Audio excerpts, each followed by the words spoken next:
ഏതു കാലത്തും അഹ്ലുസുന്നത്തി വൽ ജമാഅത്തിൻ്റെ അഖീദയും അടിസ്ഥാന വിശ്വാസങ്ങളും പ്രാമാണികമായി സമർപ്പിക്കാൻ ഉന്നതന്മാരായ ഉസ്താദുമാർ വൈജ്ഞാനിക ഗോതയിലും കർമ്മവഴിയിലും ഉണ്ടാകാറുണ്ട്. അത് നിരന്തരമായി തുടരുകയാണ്. അതിനിടയിൽ പൊതുസമൂഹത്തെയും വൈജ്ഞാനിക സമൂഹത്തെയും സംശയിപ്പിച്ചുകൊണ്ട് നവീനവാദങ്ങൾ കടന്നു വരാറുണ്ട്. കൂട്ടത്തിൽ നബി സല്ലല്ലാഹു അലൈഹി വസല്ലം തങ്ങളെയും അംബിയ ഔലിയാക്കളെയും തവസ്സുൽ ചെയ്തുകൊണ്ട് അള്ളാഹുവിൽ നിന്ന് സഹായാർത്ഥന നടത്തുന്നതും മഹാന്മാരോട് സഹായം തേടുന്ന ഇസ്തിഗാസയും തെറ്റാണെന്ന് ധരിപ്പിക്കാൻ പല വഴികളും ബിദഈ കക്ഷികൾ ഓരോ കാലത്തും പ്രയോഗിക്കാറുണ്ട്. അതുപോലെ കർമ്മശാസ്ത്ര വിഷയങ്ങളിൽ മുത്തലാഖ് സംബന്ധമായ വിവാദങ്ങൾ തുടങ്ങി അടിസ്ഥാന വിശ്വാസത്തിലും കർമ്മശാസ്ത്രത്തിലും ആചാരങ്ങളിലുമൊക്കെ സംശയങ്ങൾ ഉയർത്തി വരുമ്പോൾ പലപ്പോഴും ഇബ്നു തൈമിയ്യയുടെ ഗ്രന്ഥങ്ങളും അദ്ദേഹത്തിൻ്റെ വീക്ഷണങ്ങളും അവർ പ്രമാണമായി ഉദ്ധരിക്കാറുണ്ട്. നിരവധി രചനകളുടെയും ചിന്താപരമായ ഗ്രന്ഥങ്ങളുടെയും സാന്നിധ്യം കൂടിയായ അദ്ദേഹത്തിൻ്റെ രചനകൾ ഇത്തരങ്ങൾ ആശയങ്ങളുടെ പ്രചാരണത്തിന് വേണ്ടി ഉപയോഗിക്കാറുമുണ്ട്. ഇങ്ങനെ വരുമ്പോൾ ഒരു വൈജ്ഞാനിക സമൂഹം ഇത്തരം വിഷയങ്ങളെ എങ്ങനെയാണ് സമീപിക്കേണ്ടത്? ഉദ്ധരിക്കപ്പെടുന്ന ആളുകളിലൂടെയാണോ വിഷയത്തിൻ്റെ മർമ്മത്തിലൂടെയാണോ എന്ന ഒരു വൈജ്ഞാനിക അന്വേഷണത്തിനാണ് ഉസ്താദ് നമുക്ക് ചർച്ചകൾ തുടങ്ങി വെക്കുന്നത്. ആദരപൂർവ്വം ഉസ്താദ് അവറുകളെ ക്ഷണിക്കുന്നു, ചർച്ചയിലേക്ക് പ്രവേശിക്കുന്നു. ബിസ്മില്ലാഹി വൽഹംദുലില്ലാഹ് വസ്സലാത്തു വസ്സലാമു അലാ റസൂലില്ലാഹ് നശ്ഹദു അല്ലാ ഇലാഹ ഇല്ലല്ലാഹ് വനശ്ഹദു അന്ന മുഹമ്മദൻ അബ്ദുഹു വറസൂലുഹു അല്ലാഹുമ്മ സ്വല്ലി വസല്ലിം വബാരിക് അലാ റസൂലിക വഹബീബിക സയ്യിദിനാ മുഹമ്മദ് വഅലാ ആലി വസ്വഹാബി സയ്യിദിനാ മുഹമ്മദ് വഅലാ ജമീഉൽ അംബിയാഇ വൽ മുർസലീൻ വമൻ ഇഖ്തദാ ബിഹദീഹിം ഇലാ യൗമിദ്ദീൻ അമ്മാ ബഅദ്. വളരെ വിശദമായി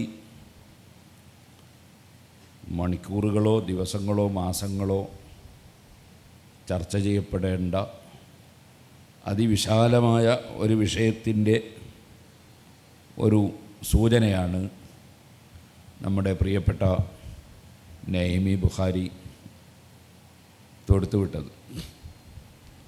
അതുകൊണ്ട് അതിനെ സംബന്ധിച്ച് വിശദമായി സംസാരിക്കാൻ ഈ ഇടുങ്ങിയ സമയം ഒരിക്കലും പര്യാപ്തമല്ല.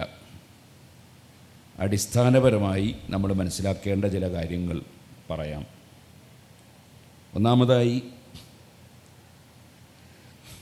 നമ്മളുടെ ഉസൂലിൻ്റെ ഗ്രന്ഥങ്ങൾ അത് അഖീദയിലായിരുന്നാലും ഫിഖ്ഹിലായിരുന്നാലും അവിടെ ഒരു സ്ഥലത്തും ഏതെങ്കിലും വ്യക്തികളെ നോക്കി വിഷയം തീരുമാനിക്കുക എന്ന് പറഞ്ഞിട്ടില്ല. പരിശുദ്ധ ഖുർആൻ, നബി സല്ലല്ലാഹുവിൻ്റെ ഹദീസ്, ഇജ്മാഅ് തുടങ്ങിയ കാര്യങ്ങളാണ് തെളിവിന് പറയപ്പെടാറുള്ളത്. മുജ്തഹിദുകളായ ഇമാമിങ്ങൾക്ക് ഖിയാസും തെളിവിന് വേണ്ടി പറയാൻ അർഹതയുണ്ട്. നമുക്ക് അതിന് മാത്രമുള്ള പ്രാപ്തി ഇല്ല. ആകയാൽ ഇന്ന ഒരാൾ പറഞ്ഞു അല്ലേ പറഞ്ഞില്ല, അല്ലെ ഇന്ന ഒരാൾ ആ പക്ഷത്താണ് അല്ലേ ഇന്ന ഒരാൾ ആ പക്ഷത്തല്ല എന്നതല്ല ഒരു വിഷയത്തിൻ്റെ ശരിയും തെറ്റും തീരുമാനിക്കാനുള്ള മാനദണ്ഡം. അതുകൊണ്ട് തന്നെ ഇവിടെ പരാമർശിച്ച വിഷയങ്ങളിലൊക്കെ ഇവിടെ പരാമർശിക്കപ്പെട്ട ആ പണ്ഡിതൻ അദ്ദേഹം അങ്ങനെ പറഞ്ഞിട്ടുണ്ടല്ലോ ഇങ്ങനെ പറഞ്ഞിട്ടുണ്ടല്ലോ എന്ന് പറയുന്നതിന് ഇസ്ലാമിക പ്രാമാണിക രംഗത്ത് യാതൊരു പ്രസക്തിയും ഇല്ല. കാരണം ഇസ്ലാമിൻ്റെ പ്രമാണം അദ്ദേഹം പറയൽ അല്ല, അല്ലെങ്കിൽ മറ്റൊരാൾ അദ്ദേഹത്തെ പോലുള്ളവർ പറയലും അല്ല. നമ്മളെ സംബന്ധിച്ചിടത്തോളം നമ്മൾ ശാഫഈ മദ്ഹബുകാരാണ് കേരളത്തിലെ മുസ്ലിങ്ങൾ. അശ്അരി മാർഗം സ്വീകരിച്ചവരാണ് അഖീദയുടെ വിഷയത്തിൽ കേരളത്തിലെ മുസ്ലിങ്ങൾ. ഇമാം അബുൽ ഹസനിൽ അശ്അരി റളിയല്ലാഹു അൻഹു, അവിടുത്തെ ശിഷ്യപരമ്പരകൾ അശ്അരികളായ ഇമാമിങ്ങൾ, അവർ ഒരു കാര്യം പറഞ്ഞാൽ അത് പിൻതലമുറയിലുള്ള അഹ്ലുസുന്ന അംഗീകരിക്കും. കാരണം അവർ അതിന് മാത്രം പ്രാപ്തിയുള്ള പണ്ഡിതന്മാരാണ് എന്നതിൻ്റെ പേരിലാണ്.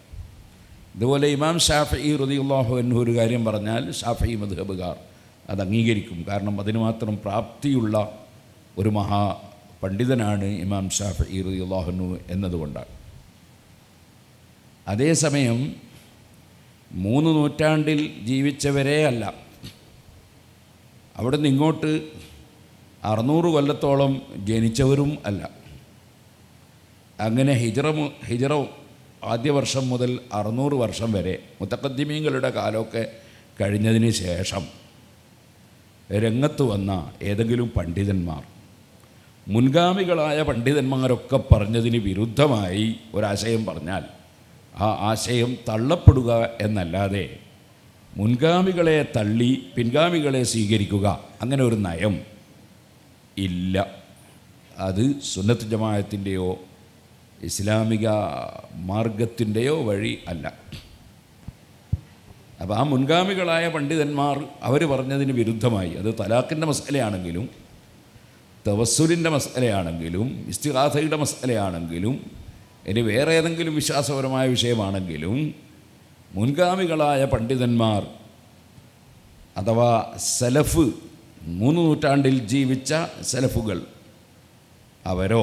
അവരോട് പിന്തുടർന്ന് ജീവിച്ച മുതഖദ്ദിമീങ്ങളായ ഇമാമിങ്ങളോ അവരൊന്നും പറയാത്തൊരു കാര്യം പുതുതായിട്ട് ഒരാൾ പറഞ്ഞാൽ അത് പുതിയ വാദമാണ് എന്നാണ് മുസ്ലിം പണ്ഡിതന്മാർ അതിനെ സംബന്ധിച്ച് പറയുക. അതുകൊണ്ട് വ്യക്തി നമുക്ക് യാതൊരു വിധത്തിലും പരാമർശ വിധേയം അല്ല.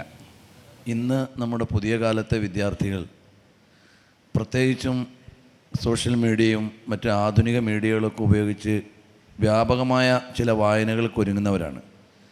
അപ്പോൾ നമ്മൾ വിഷയങ്ങളെ ഇത്തരം വിഷയങ്ങളെ സമീപിക്കുമ്പോൾ അവലംബിക്കേണ്ട ഗ്രന്ഥങ്ങൾ അല്ലെങ്കിൽ വായിക്കാൻ സ്വീകരിക്കേണ്ട രീതി, അതിൻ്റെ ഒരു മൻഹജ് എങ്ങനെയായിരിക്കും? ആദ്യമായി അത് ഇമാം ഇബ്നു ഹജർ അൽ-ഹൈതമി റളിയല്ലാഹു അൻഹു തുഹ്ഫയുടെ തുടക്കത്തിൽ വിശദീകരിച്ചിട്ടുണ്ട്. നമ്മളൊരു കിതാബ് നോക്കുമ്പോൾ ആ കിതാബിൻ്റെ നുസ്ഖയും അതിൻ്റെ ഇജാസത്തും അതിൻ്റെ ആധികാരികതയും ഒക്കെ കൃത്യമായി കിട്ടിയാലേ കിതാബിൽ ഉണ്ട് എന്ന നിലക്ക് നമുക്ക് ഉദ്ധരിക്കാനോ അംഗീകരിക്കാനോ പറ്റുള്ളൂ. അപ്പോൾ ഈ അടുത്തുണ്ടായൊരു സംഭവം നിങ്ങൾ ശ്രദ്ധിച്ചിട്ടുണ്ടാവും. ഇമാം അബ്ദുൽ വഹാബ് ഷഹറാനി റളിയല്ലാഹു അൻഹുവിൻ്റെ മീസാനുൽ കുബറ മുജാഹിദ് സെൻറ്റർ പ്രസിദ്ധീകരിക്കുന്ന പുസ്തകത്തിൽ ഉദ്ധരിച്ചു. എന്താണ് ഉദ്ധരിച്ചത്? പള്ളി നിർമ്മിക്കാനും മയ്യിത്ത് കഫൻ ചെയ്യാനും സക്കാത്ത് കൊടുക്കാം എന്നുദ്ധരിച്ചു. അതിലുള്ളത്, ആ ഉദ്ധരിച്ച അവരുടെ പുസ്തകത്തിലുള്ളത്, അജ്മഅത്തിൽ അയിമ്മത്തുൽ അർബഅ, 4 ഇമാമിങ്ങളും അതിൽ യോജിച്ചിരിക്കുന്നു. അന്നഹു യജൂസു, ജായിസാണ് പള്ളി നിർമ്മിക്കാൻ സക്കാത്ത് കൊടുക്കാം എന്നാണ് അബ്ദുസലാം സുല്ലമി എഴുതിയത്. സംഗതി യഥാർത്ഥത്തിൽ ആ കിതാബിലുള്ളത് അന്നഹു ലാ യജൂസു എന്നാണ്. ഏതോ ഒരു അച്ചടിയിൽ, അല്ലെ 1-2 അച്ചടിയിൽ ലാ വിട്ടുപോയി, അച്ചടിയിൽ വിട്ടുപോയി. അത് പിടിച്ച് ഒരു മതനിയമത്തെ അങ്ങനെ തന്നെ അട്ടിമറിക്കാനാണ് മുജാഹിദ് സെൻറ്ററിൽ പ്രസിദ്ധീകരിക്കുന്ന പുസ്തകം ശ്രമിച്ചത്. അപ്പോൾ ഇതെങ്ങനെയാണ് മനസ്സിലാകുക? ഇവിടെ ലാ വിട്ടുപോയതാണ്. അത് മനസ്സിലാകൽ ഈ ഒരൊറ്റ കിതാബ് നോക്കിയിട്ട് ഒരു വിഷയം തീരുമാനിക്കാൻ പറ്റില്ല. മറിച്ച് ഇമാമിങ്ങളുടെ 4 മദ്ഹബിൻ്റെയും ഇമാമിങ്ങളുടെ ഗ്രന്ഥങ്ങൾ, അതും മുതഖദ്ദിമീങ്ങളുടെയും മുതഅഖിരീങ്ങളുടെയും ഗ്രന്ഥങ്ങൾ വിശദമായി പഠിച്ചിട്ടേ ഏതെങ്കിലും ഒരു ഗ്രന്ഥത്തിൽ എന്തെങ്കിലും കാണുമ്പോൾ അത് ശരിയോ തെറ്റോ എന്ന് നമുക്ക് തന്നെ ഗ്രഹിക്കാനും കഴിയണം. അല്ലെങ്കിൽ അച്ചടിച്ച് വരുന്നതൊക്കെ നമ്മൾ സ്വീകരിച്ചാൽ ഭീമാബദ്ധത്തിൽ പോയി ചാടും.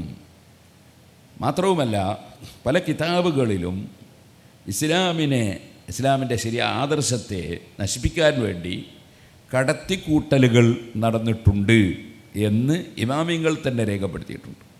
അബ്ദുൽ വഹാബ് ഷഹറാനി തങ്ങൾ തന്നെ അദ്ദേഹത്തിൻ്റെ ഗ്രന്ഥങ്ങളിൽ പലരും അദ്ദേഹത്തിൻ്റെ ജീവിതകാലത്ത് തന്നെ കടത്തിക്കൂട്ടി അദ്ദേഹത്തിൻ്റെ ആശയത്തെ ജനങ്ങളെ തെറ്റിദ്ധരിപ്പിക്കാൻ ശ്രമിച്ചു എന്ന് അൽ അൻവാറുൽ ഖുദ്സിയുടെയും അതുപോലെ പല കിതാബുകളുടെയും തുടക്കത്തിൽ അദ്ദേഹം പറയുന്നുണ്ട്. അതുകൊണ്ട് ഒരാളുടെയും ഗ്രന്ഥം അദ്ദേഹത്തിൻ്റേതാണ് എന്ന് പറഞ്ഞ് നമുക്ക് ഉദ്ധരിക്കണമെങ്കിൽ അദ്ദേഹം അങ്ങനെ പറഞ്ഞു എന്ന 100% ഉറപ്പ് ഉണ്ടാകണം. ഒന്ന്. രണ്ടാമത്തേത്, അദ്ദേഹം അങ്ങനെ ആരെങ്കിലും ഒരാളൊരു ഒറ്റപ്പെട്ട അഭിപ്രായം പറഞ്ഞെങ്കിൽ അത് മറ്റുള്ളവരുടെ അഭിപ്രായത്തിനൊക്കെ വിരുദ്ധമാണെങ്കിൽ അത് സ്വീകരിക്കാനും പറ്റില്ല. അപ്പം നല്ല വിശദമായ പഠനമില്ലാതെ പെട്ടെന്ന് ഈ നമ്മളെ ഓൺലൈനിൽ അല്ലെങ്കിൽ അടിച്ചു നോക്കിയിട്ട് ഷാമിലയിലോ മറ്റേതെങ്കിലും അടിച്ചു നോക്കിയിട്ട് കിട്ടുന്നതനുസരിച്ച് ആരും മതത്തിൻ്റെ നിയമം പറഞ്ഞ് പെട്ടുപോകാൻ പാടില്ല.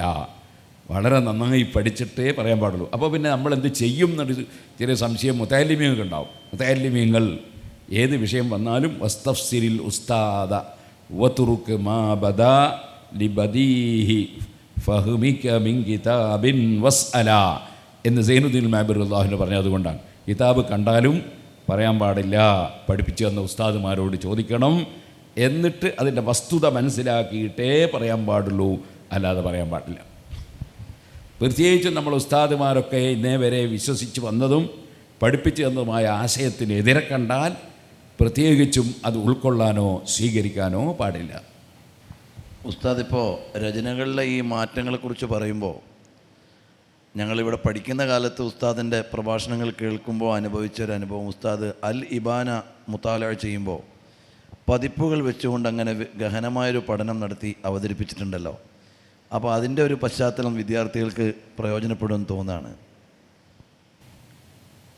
ഇമാം അശ്അരി റളിയല്ലാഹു അൻഹുവിൻ്റെ വഴി എന്താണെന്നും അവിടുന്ന് പഠിപ്പിച്ച വിശ്വാസം എന്താണെന്നും അശ്അരി തരീഖത്തിലായി അഥവാ അശ്അരി മാർഗം സ്വീകരിച്ച പിൻഗാമികളായ ഇമാമിങ്ങൾ, അവിടുത്തെ ശിഷ്യന്മാർ, ആ ശിഷ്യന്മാരായ ഇമാമിങ്ങൾ ധാരാളമുണ്ട്.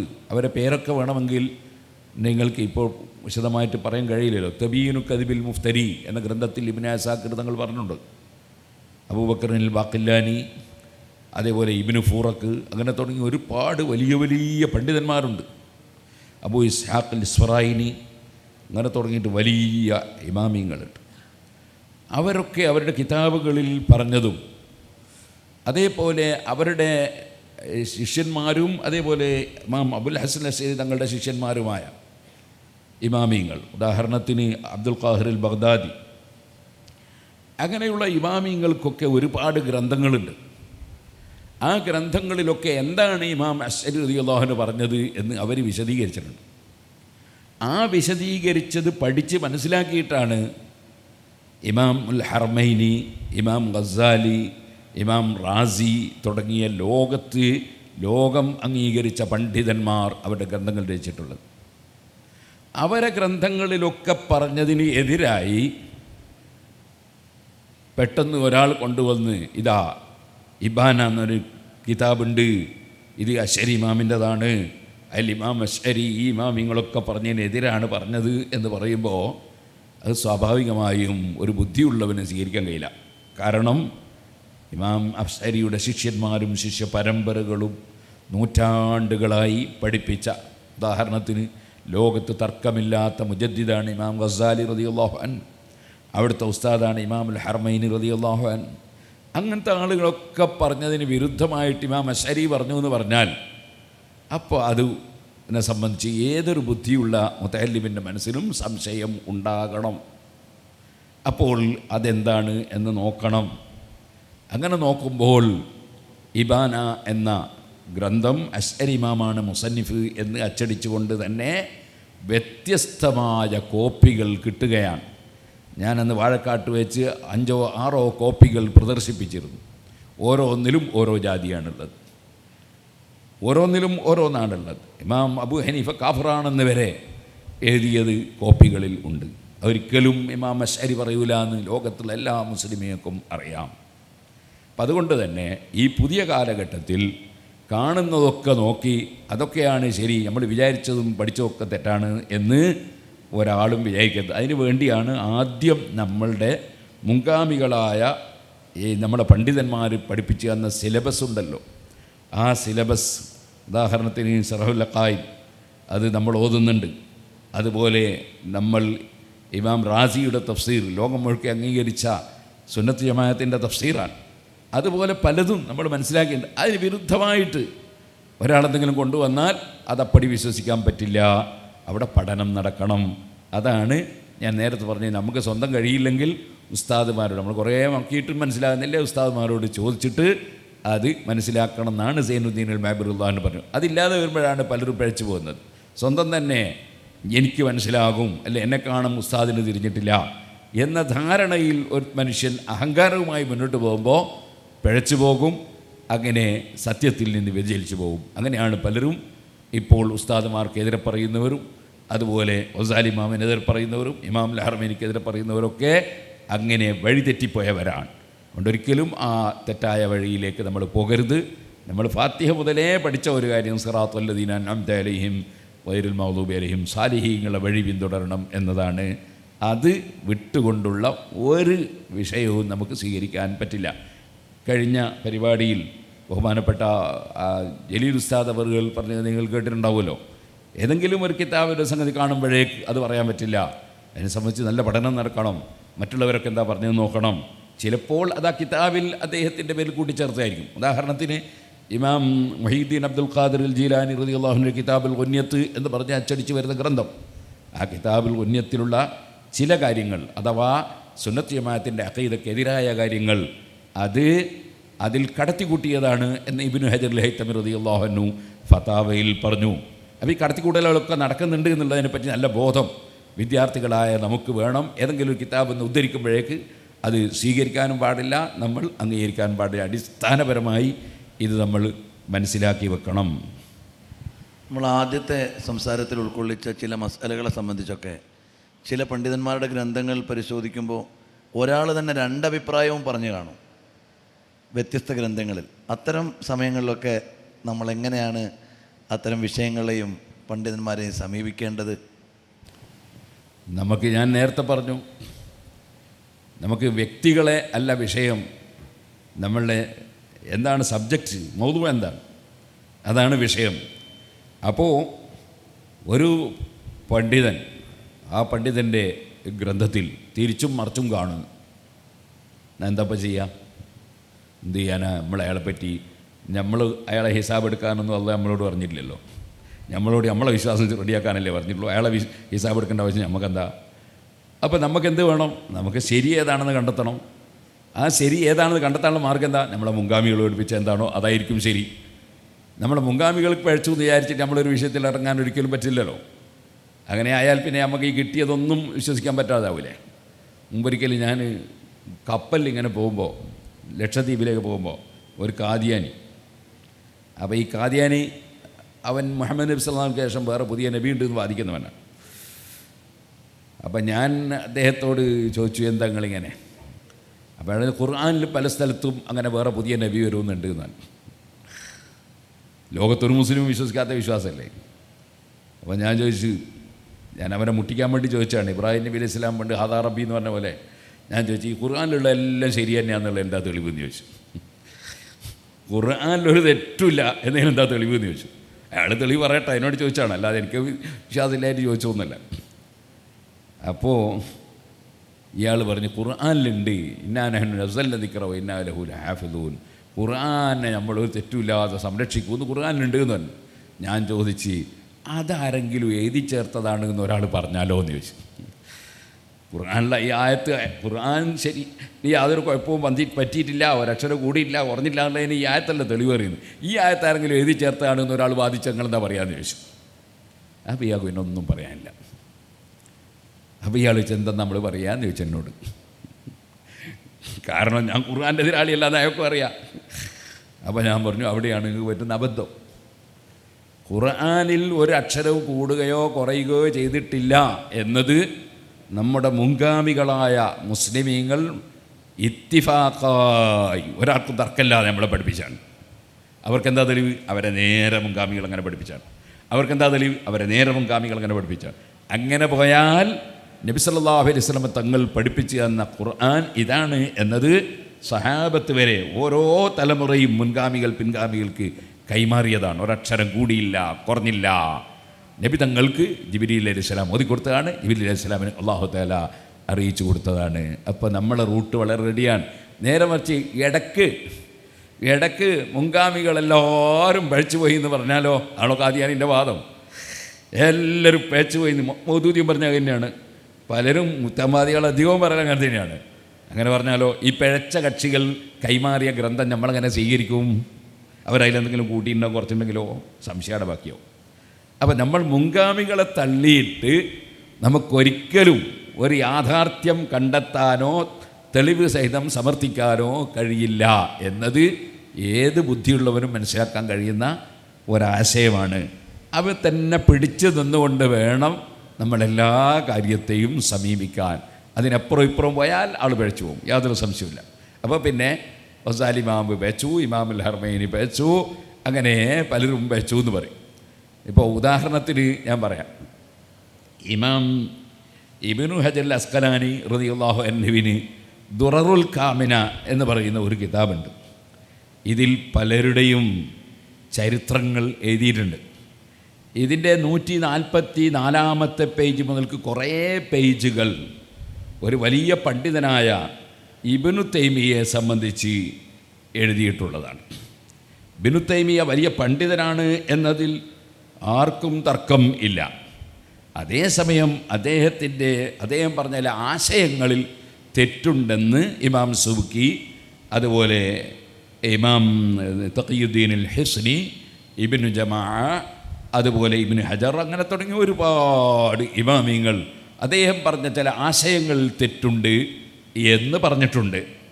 എന്നാൽ ഇതിൽ തന്നെ ഈ ഇബ്നു തൈമിയ വലിയ പണ്ഡിതനാണ്, 661 ജനിച്ച ആളാണ് എന്നൊക്കെ വിശദീകരിച്ച് അദ്ദേഹത്തിൻ്റെ ചില അനുഭവങ്ങൾ, ചില സംഭവങ്ങൾ ഇങ്ങനെ പറയുമ്പോൾ ഇതിൽ ഇബ്നു ഹജർ അസ്കലാനി റഹിമഹുല്ലാഹ് പറയാണ്, ഇബ്നു തൈമിയ അങ്ങനെ ജയിലിൽ കിടക്കേണ്ട സാഹചര്യം ഉണ്ടായി.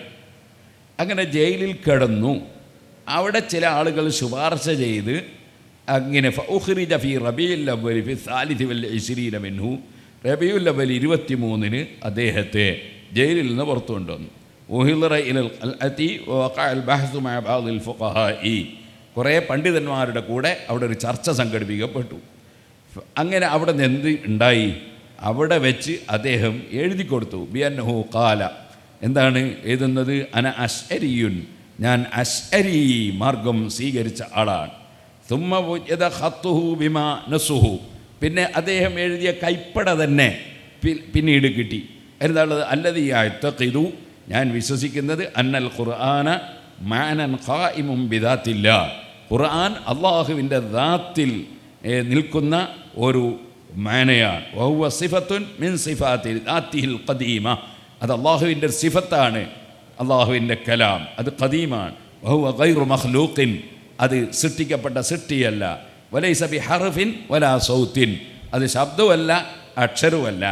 വഅന്ന ഖൗലഹു അർറഹ്മാനു അലൽ അർശി ഇസ്തവ, അർറഹ്മാനു അലൽ അർശി ഇസ്തവ എന്ന ഖുർആനിലെ വാക്ക് ലൈസ അലാ ളാഹിരിഹി, അത് അതിൻ്റെ ബാഹ്യാർത്ഥം ഉദ്ദേശം അല്ല. വലാ അഅലമു കുൻഹൽ മുറാദി ബിഹി, അതുകൊണ്ട് എന്താ അള്ളാഹ് ഉദ്ദേശിച്ചതെന്ന് എനിക്കറിയില്ല. ആര്? ഇബ്നു തൈമിയ എഴുതി കൊടുക്കുകയാണ്. ബൽ ലാ യഅലമുഹു ഇല്ലല്ലാഹ്, അത് അള്ളാഹ്ക്ക് മാത്രമേ അറിയൂ. വൽ ഖൗലു ഫിൻ നുസൂൽ, ഇതുപോലെ യൻസിലു റബ്ബുനാ തബാറക വ തആല എന്ന ഹദീസിലും കൽ ഖൗലി ഫിൽ ഇസ്തിവാഇ, അതിൻ്റെ ബാഹ്യാർത്ഥം ഉദ്ദേശമല്ല. എന്താ പറഞ്ഞതെന്ന് എനിക്ക് അറിയില്ല, ആർക്കും കൃത്യമായിട്ട് പറയാൻ കഴിയില്ല. വകതബഹു അഹ്മദ് ഇബ്നു തൈമിയ്യ ثم أشهدوا عليه أنه تاب مما ينافي ذلك مختارا. അങ്ങനെ നേരത്തെ അതിനെതിരായിട്ട് അദ്ദേഹം ചിലപ്പോൾ പറഞ്ഞു പോയതോ എഴുതിപ്പോയതോ ഉണ്ടെങ്കിൽ അതിൽ നിന്നെല്ലാം അദ്ദേഹം തൗബ ചെയ്തു എന്നതിന് അവർ സാക്ഷികളെയും നിർത്തി. മുഖ്താറൻ, ആരും നിർബന്ധിച്ചിട്ടൊന്നുമല്ല, യഥേഷ്ടം തന്നെ. വദാലിക ഫി ഖാമിസി അശറ ഇസ്രി റബീഉൽ അവ്വലി സനത 707. അങ്ങനെ 707 കൊല്ലത്തിലാണത്. അങ്ങനെ വശഹിദ അലൈഹി ബിദാലിക ജമ്മുൻ മിനൽ ഉലമാഇ വഗൈരിഹിം, ധാരാളം പണ്ഡിതന്മാരും ഒരുപാട് ആളുകളും അതിനവിടെ സാക്ഷി നിന്നു. വസക്കനൽ ഹാൽ, അങ്ങനെ അദ്ദേഹത്തെ സംബന്ധിച്ചുള്ള വിവാദവും പ്രശ്നവും അദ്ദേഹത്തെ ജയിലടക്കിയ പ്രശ്നവും ഒക്കെ അതോടുകൂടി അടങ്ങുകയും ചെയ്തു. വൗഫുരിജ അൻഹു, അങ്ങനെ അദ്ദേഹത്തിൻ്റെ പ്രശ്നമൊക്കെ അദ്ദേഹത്തിനും പരിഹരിക്കപ്പെട്ടു. വസക്കനൽ ഖാഹിറ, അദ്ദേഹം കൈറോവിൽ പിന്നെ താമസിക്കുകയും ചെയ്തു. ഇതിപ്പോൾ അദ്ദേഹത്തിൻ്റെ കൈപ്പടയിൽ അദ്ദേഹം എഴുതി ഒപ്പിട്ട് കൊടുത്താണ്. അദ്ദേഹമാണെങ്കിലോ അദ്ദേഹത്തെ സംബന്ധിച്ച് ഹാഫിദുൽ ദഹബിയും മറ്റു പണ്ഡിതന്മാരൊക്കെ പറയുന്നുണ്ട് അള്ളാഹനല്ലാതെ വേറെ ആരെയും പേടിക്കൂല. അപ്പോൾ അദ്ദേഹം ഇത് എഴുതി ഒപ്പിട്ടിരുത്തില്ലേ. അപ്പോൾ പിന്നെ അദ്ദേഹത്തെ സംബന്ധിച്ച് അദ്ദേഹത്തിൻ്റെ പല ഗ്രന്ഥങ്ങളിലും ഇതിന് വിരുദ്ധമായ ആശയം നമ്മളിപ്പോഴും കാണുന്നുണ്ട്. അത് അദ്ദേഹം ആദ്യം എഴുതി പിന്നെ തൗബ ചെയ്തതോ, അല്ലെങ്കിൽ അദ്ദേഹം പിന്നെയും അവിടെ നിന്ന് ഇറങ്ങിയതിന് ശേഷം വീണ്ടും അങ്ങനെ പറഞ്ഞതോ, ഇതൊന്നും നമ്മൾ നോക്കണ്ടില്ല, അല്ല അള്ളാഹ് നോക്കണ്ടിയല്ലേ. നമുക്കതിൻ്റെ ഡ്യൂട്ടി ഇല്ലല്ലോ. നമ്മളെ ഡ്യൂട്ടി എന്താണ്? അദ്ദേഹം അശ്അരി മദ്ഹബ് അംഗീകരിച്ചതായി എഴുതി ഒപ്പിട്ട് കൊടുത്തിട്ടുണ്ട് എന്ന് കളവ് ഉദ്ധരിക്കുന്ന ആളൊന്നുമല്ല ഇബ്നു ഹജർ അസ്കലാനി റളിയല്ലാഹു അൻഹു. ഇബ്നു ഹജർ അസ്കലാനി അദ്ദേഹത്തെ എഴുതി താഴ്ത്തണമെന്ന് വിചാരിച്ച് പറയുന്ന ആളുമല്ല. ഇബ്നു ഹജർ ഹൈത്തമിയെ സംബന്ധിച്ച് ചിലരങ്ങനെ എന്തിൻ്റെ ആരോപണം പറയാറുണ്ട്. ഇബ്നു അസ്കലാനിയെ സംബന്ധിച്ച് അങ്ങനെ ആരും ഒരാരോപണം ഇന്ന് വരെ പറഞ്ഞിട്ടില്ല, പറയാൻ വകുപ്പുമില്ല. കാരണം ഇതിൻ്റെ തുടക്കത്തിൽ ഇബ്നു തൈമിയ്യൻ്റെ പാണ്ഡിത്യത്തെക്കുറിച്ചൊക്കെ അദ്ദേഹം വിശദമായി പറഞ്ഞിട്ടുണ്ട്. അദ്ദേഹമാണിത് പറയുന്നത്. ഇബ്നു തൈമിയ്യ നേരത്തെ ചില വാദങ്ങൾ അദ്ദേഹത്തിൽ വന്നത് മാറി തൗബ ചെയ്ത് അങ്ങനെ അശ്അരി തരീഖത്തിനെ അദ്ദേഹം അംഗീകരിച്ച് എഴുതി ഒപ്പിട്ട് കൊടുത്തു എന്ന് പറഞ്ഞു. അപ്പോൾ നമ്മളിപ്പോൾ എങ്ങനെയാണ് ഇബ്നു തൈമിയ്യൻ്റെ ഗ്രന്ഥമൊന്നും പറഞ്ഞിട്ട് പല ഗ്രന്ഥമുണ്ട്, അത് നോക്കി ഇബ്നു തൈമിയ്യ വലിയ ആളാണ് എന്ന് ഇബ്നു ഹജർ അസ്കലാനി ആദ്യം പറഞ്ഞത് കണ്ടിട്ട് നമ്മളെന്ത് ചെയ്തു, ഇബ്നു തൈമിയ്യൻ്റെ ഏതോ ഒരു ഗ്രന്ഥം നോക്കി എന്ന് വിചാരിക്കുക. ഉദാഹരണത്തിന് അദ്ദേഹത്തിന് ദറു തഅറുൽ അഖ്ലി വൻ നഖ്ലി എന്ന ഗ്രന്ഥമുണ്ട്. അതിൽ അദ്ദേഹം പറയുന്നുണ്ട് പടച്ചോനിക്ക് എന്താ അനങ്ങിയാൽ, പടച്ചോനിക്ക് എന്താ ഇറങ്ങിയാൽ, പടച്ചോനിക്ക് എന്താ പോയാൽ, പടച്ചോൻ എന്താ വന്നാൽ എന്നൊക്കെ ചോദിക്കുന്നുണ്ട്. അതിപ്പോൾ ഇദ്ദേഹം ഇവിടെ ഇങ്ങനെ അദ്ദേഹം തന്നെ കൈപ്പടയിൽ എഴുതി ഒപ്പിട്ടുണ്ട്. ഈ ദറു തഅറുൽ അഖ്ലി വൻ നഖ്ലി എന്ന ഗ്രന്ഥം അയാളുടെ കൈപ്പടയിൽ നമുക്ക് കിട്ടിയില്ല, അയാളെ കൈപ്പട കണ്ടാൽ നമുക്കിട്ട് അറിഞ്ഞും കൂടാ. അപ്പോൾ പിന്നെ നമ്മളിങ്ങനെ അദ്ദേഹത്തിൻ്റെ ഏതാ ശരി എന്നെങ്ങനെയാണ് വെക്കുക? അതാണ് നേരത്തെ ചോദ്യകർത്താവ് ചോദിച്ച്, ഒന്നിൽ അങ്ങനെയും കാണുന്നു, ഒന്നിൽ ഇങ്ങനെയും കാണുന്നു, നമ്മളെന്താ ചെയ്യാൻ? നമ്മളൊന്നും ചെയ്യാനില്ല. നമ്മൾ പണ്ട പഠിച്ച ആ ശരി തരീക്കത്തിൽ തന്നെ അങ്ങ് പോയാച്ചാൽ മതി. നമ്മൾ പണ്ടേ നമ്മളെ ഉസ്താദുമാർ പഠിപ്പിച്ച ആ ശരി തരീക്കത്തുണ്ടല്ലോ, അതിൽ അങ്ങ് പോയാൽ മതി. നമ്മളതിനാണ് നോക്കാൻ പോകുന്നത്. ഇനിയിപ്പോൾ അദ്ദേഹത്തിന് എന്തോ കുഴപ്പമുണ്ടോന്ന്? അദ്ദേഹത്തിനെ ഹിസാബ് ചെയ്യുന്നു നമ്മളല്ല, അദ്ദേഹത്തിന് പ്രതിഫലം കൊടുക്കുന്നു നമ്മളല്ല, അത് അല്ലല്ലേ. അത് നമുക്ക് ഡ്യൂട്ടി ഇല്ലല്ലോ. അപ്പം നമ്മൾ ആവശ്യമില്ലാതെ എന്തിന് അദ്ദേഹത്തെ പരാമർശിക്കണം? അല്ലാഹു ഇലാ സബീലിഹി, അദ്ദേഹത്തിൻ്റെ വഴിക്ക് പോയി. ഇനി അദ്ദേഹത്തിൻ്റെ ഏതെങ്കിലും ഒരു ഗ്രന്ഥം ഉദ്ധരിച്ചിട്ട് ഒരാൾ ഒരു തെറ്റായ ആശയത്തിലേക്ക് ക്ഷണിക്കുന്നുണ്ടോ? അപ്പോൾ നമ്മൾ പറയണം അത് തെറ്റാണ്. അത് അദ്ദേഹം പറഞ്ഞാലും തെറ്റ് തന്നെയാണ്, ഇനി ആരും പറഞ്ഞില്ലെങ്കിലും തെറ്റ് തന്നെയാണ്, തെറ്റ് തന്നെയാണ്. അതാര് പറഞ്ഞു എന്നതല്ല, തെറ്റ് എപ്പോഴും തെറ്റാണ്, ശരി എപ്പോഴും ശരിയാണ്. ഇതാണ് നമ്മൾ സ്വീകരിക്കുന്ന മാർഗം. ഇനി ഇതിൽ തന്നെ കുറേ വിശദീകരിച്ച് പറയുമ്പോൾ അദ്ദേഹത്തെ സംബന്ധിച്ച് പല പണ്ഡിതന്മാരും പല അഭിപ്രായക്കാരായി എന്നൊക്കെ ഇതിൽ പറയുന്നുണ്ട്. അതുപോലെ ദഹബിയുടെ വാചകം ഇത് ഉദ്ധരിക്കുന്നുണ്ട്. അദ്ദേഹത്തിന് ചില ചർച്ചകളിലൊക്കെ സംഭവിക്കുമ്പോൾ പെട്ടെന്ന് ചൂടായ ചിലപ്പോൾ അയാൾ പല സംഗതിയും പറയുമ്പോൾ ചിലപ്പോൾ റെഡി ഉണ്ടാവില്ല എന്നൊക്കെ ഇതിൽ തന്നെ പറയുന്നുണ്ട്. അത് ദഹബിൻ്റെ കിതാബിൽ ദഹബിയും പറയുന്നുണ്ട്. അങ്ങനെയൊക്കെ അവരൊക്കെ പറഞ്ഞിട്ടുണ്ട് എന്ന് അറിയാമെന്നല്ലാതെ നമ്മളെ വകയിൽ നമ്മളെന്തിനാ വെറുതെ അദ്ദേഹത്തെ പറഞ്ഞ് നമ്മളയാൾ കണ്ടിട്ടുമില്ല, അയാൾ ശബ്ദം കേട്ടിട്ടുമില്ല, നമ്മളയാളിവിടെ ചായ കുടിച്ചിട്ടില്ല, കാപ്പിയും കുടിച്ചിട്ടില്ല, പിന്നെ നമുക്കെന്താണെന്ന് പറയേണ്ട ആവശ്യം? ഇമാമിയങ്ങൾ അവരുടെ കിതാബിൽ പറഞ്ഞത് നമ്മൾ എടുത്തുദ്ധരിക്കുക എന്നതിൽ കവിഞ്ഞ് നമ്മളെ വകയിൽ പറയേണ്ട യാതൊരു ആവശ്യവും നമുക്കില്ലല്ലോ. അതാണ് നേരത്തെ നമ്മുടെ ജലീൽ ഉസ്താദും പറഞ്ഞത്. അങ്ങനെ വരുമ്പോൾ നമ്മുടെ മുൻഗാമികളായ ഇമാമികൾ തന്നെ പറഞ്ഞിട്ടുണ്ടാവും, അത് തന്നെ പറഞ്ഞാൽ മതി, നമ്മളെ വകയിലൊന്നും പറയേണ്ട ആവശ്യം വരില്ല എന്ന് നേരത്തെ ജലീൽ ഉസ്താദ് പറഞ്ഞതും അത് വളരെ കൃത്യമാണ്. അങ്ങനെ തന്നെയാണ് അത്തരം വിഷയങ്ങളെ സമീപിക്കേണ്ടത്. അതിൽ തന്നെ ഈ ഇബ്നു ഹജർ അസ്ഖലാനി എഴുതിയതിൽ തന്നെ നമുക്ക് കാണാൻ പറ്റും. വമിൻഹും മൻ യൻസിബുഹു ഇല സന്ദഖ لقوله إن النبي صلى الله عليه وسلم لا يستغاث به وأن في ذلك تنقيصا ومنعا من تعظيم النبي صلى الله عليه وسلم. റസൂലുള്ളാഹി സ്വല്ലല്ലാഹു അലൈഹി വസല്ലം തങ്ങളെ വിളിച്ച് ഇസ്തിഗാഥ ചെയ്തുകൂടാ എന്ന് അദ്ദേഹം പറഞ്ഞതിനാൽ അത് റസൂലുള്ളാഹിനെ നിന്ദിക്കലാണ്, നിസ്സാരപ്പെടുത്തലാണ്, നബി തങ്ങളെ ബഹുമാനിക്കുന്നതിൽ നിന്ന് ജനങ്ങളെ തടയലാണ്. അതിനാൽ അദ്ദേഹം ഇസ്ലാമിൻ്റെ വിരോധിയാണെന്ന് വരെ പറഞ്ഞ പണ്ഡിതന്മാർ ആ കാലഘട്ടത്തിൽ ഉണ്ടായിന്ന് ഇബ്നു ഹജർ അസ്ഖലാനി റഹിമഹുല്ലാഹ് പറയാൻ അതിങ്ങനെ വിശദീകരിക്കുന്നുണ്ട്, ഒരുപാട് വിശദീകരിക്കുന്നുണ്ട്. അപ്പോൾ അതേപോലെ തന്നെ അദ്ദേഹത്തെ സംബന്ധിച്ച് ഇതിൽ പറയുന്നുണ്ട്, അദ്ദേഹം ഈ മഹാന്മാരായ സഹാബികളെ സംബന്ധിച്ച് ചില കുറ്റങ്ങൾ പറഞ്ഞു എന്ന് പറയുന്നുണ്ട്. അല്ലാഹു അലം അദ്ദേഹം പറഞ്ഞിട്ടുണ്ടോ പറഞ്ഞിട്ടില്ലേ, അത് നമ്മളല്ലല്ലോ, ഹിസാബ് നടത്തേണ്ടത് അല്ലല്ലേ, നമ്മൾ അദ്ദേഹത്തെ സംബന്ധിച്ച് പറയൽ നമ്മുടെ ഉത്തരവാദിത്വം അല്ലല്ലോ. അതേസമയത്ത് നമ്മൾ വിശ്വസിക്കണം ഒരു സഹാബിയെയും കുറ്റം പറയാൻ പാടില്ല. അത് ഇതിൽ പറഞ്ഞത് ഇങ്ങനെയാണ്. അതെ, ومنهم من ينسبه إلى النفاق لقوله في علي ما تقدم ولقوله أنه كان مخذولا حيثما توجه. അലി ഇബ്നു അബീ താലിബിനെ സംബന്ധിച്ച് മോശമായത് പറഞ്ഞു. അലി എവിടെ പോയാലും പോയയിടത്തിൽ നഷ്ടമായിരിക്കും എന്ന് പറഞ്ഞു. വന്നഹു ഹാവലൽ ഖിലാഫത്ത മിറാറൻ, പലപ്പോഴും ഖിലാഫത്ത് കിട്ടാൻ വേണ്ടി ശ്രമിച്ച ഒരാളാണ്, അധികാരം കിട്ടാൻ ശ്രമിച്ച ആളാണെന്ന് പറഞ്ഞു. ഫലം യനൽഹ, എന്നിട്ട് കിട്ടാഞ്ഞിട്ടാണെന്ന് പറഞ്ഞു. വൈന്നമാ ഖാതലൽ റിയാസത്തിൽ ആര് ദിയാനത്തി, അങ്ങനെ നേതൃത്വം കിട്ടാനേനു അലി ഇബ്നു അബീ താലിബ് യുദ്ധം ചെയ്തല്ലാതെ പരിശുദ്ധ ദീനിന് വേണ്ടിയല്ല എന്ന് പറഞ്ഞു. അദ്ദേഹം പറഞ്ഞിട്ടുണ്ടോ ഇല്ല നമുക്കറിയില്ല അദ്ദേഹം പറഞ്ഞിട്ടുണ്ടോ ഇല്ലോ. അങ്ങനെ പറഞ്ഞു എന്ന് പറഞ്ഞ പണ്ഡിതന്മാരുണ്ട് എന്ന് ഇബ്നു ഹജർ അസ്ഖലാനി പറയാണ്. വലി ഖൗലിഹി ഇന്നഹു കാന വൈന്ന ഉസ്മാൻ കാന യുഹിബ്ബുൽ മാല, ഈ ഉസ്മാൻ ബിൻ അഫ്ഫാൻ പണത്തോട് വലിയ കൊതിയായിരുന്നു മൂപ്പര് പറഞ്ഞു. വലി ഖൗലി അബൂബക്കർ അസ്ലമ ശൈഖൻ യദിരി മാ യഖൂലും, അതെ അബൂബക്കർ റളിയല്ലാഹു അൻഹു വയസ്സായ സമയത്ത് ഇസ്ലാമിൽ വന്നതാ, അതുകൊണ്ട് യദിരിമായ ഖൂൽ എന്താ പറയുന്നതെന്നൊക്കെ തിരിപാടുണ്ടായിരുന്നു. അലിയുൻ അസ്ലമ സബിയൻ, അലി റളിയല്ലാഹു അൻഹു കുട്ടിക്കാലത്ത് ഇസ്ലാമിൽ വന്ന വസ്സബിയുൽ അയസു ഇസ്ലാമുഹു അലാ ഖൗലിൻ, കുട്ടികളാകുമ്പോൾ ഇസ്ലാമിൽ വന്ന ഒരു കൗലനുസരിച്ച് ഇസ്ലാം വന്നതന്നെ ശരിയാവില്ല. ഇങ്ങനെയൊക്കെ പറഞ്ഞു എന്ന് പല പണ്ഡിതന്മാരും പറഞ്ഞു എന്ന് ഇബ്നു ഹജർ അസ്ഖലാനി റളിയല്ലാഹു അൻഹു ദുർറുൽ കാമിനെ പറയാണ്. അപ്പോൾ നമ്മൾ അതിന് തീരുമാനം എടുക്കേണ്ട കക്ഷിയിൽ നമ്മളല്ലല്ലോ. അപ്പോൾ നമ്മളെ സംബന്ധിച്ചിടത്തോളം നമ്മുടെ മുൻഗാമികളായ പണ്ഡിതന്മാർ പഠിപ്പിച്ചതിനെതിരെ അത് ഇബ്നു തൈമിയ്യ പറഞ്ഞാലും വേറെ ഏതെങ്കിലും ആൾ പറഞ്ഞാലും ഒരാൾ പറഞ്ഞാലും നമുക്ക് സ്വീകരിക്കാൻ പറ്റില്ല. അതാണ് നമ്മുടെ ആശയം. ഒരു വ്യക്തിയെ നമ്മൾ വ്യക്തിപരമായി എടുത്ത് അദ്ദേഹത്തെ കുറിച്ച് തീരുമാനമെടുക്കൽ, നടപടി സ്വീകരിക്കുന്നവരും പ്രതിഫലം കൊടുക്കുന്നവരും നമ്മളല്ലാത്തത് കൊണ്ട് നമുക്ക് അതിൻ്റെ ഡ്യൂട്ടി ഇല്ലല്ലോ. അതുകൊണ്ട് നമ്മൾ ഡ്യൂട്ടി നിർവഹിച്ചാൽ മതി. സാധാരണ ഇസ്ലാമിക ലോകത്ത് വലിയ വിവാദങ്ങൾ ഉണ്ടാക്കിയ ഒരു വാദമാണല്ലോ ഇസ്തിഗാസയെക്കുറിച്ചുള്ള അഭിപ്രായങ്ങൾ. അത് നൂറ്റാണ്ടുകൾക്ക് കുറേ ശേഷം വന്നതാണ് എന്ന് സാധാരണ നമ്മൾ പണ്ഡിത സദസ്സുകളിലൊക്കെ പറയാറുണ്ട്. അപ്പോൾ അതിൻ്റെ ഒരു സാഹചര്യവും അതിൽ നമ്മൾ പ്രാമാണികമായി സ്വീകരിക്കേണ്ട ഒരു രീതിയും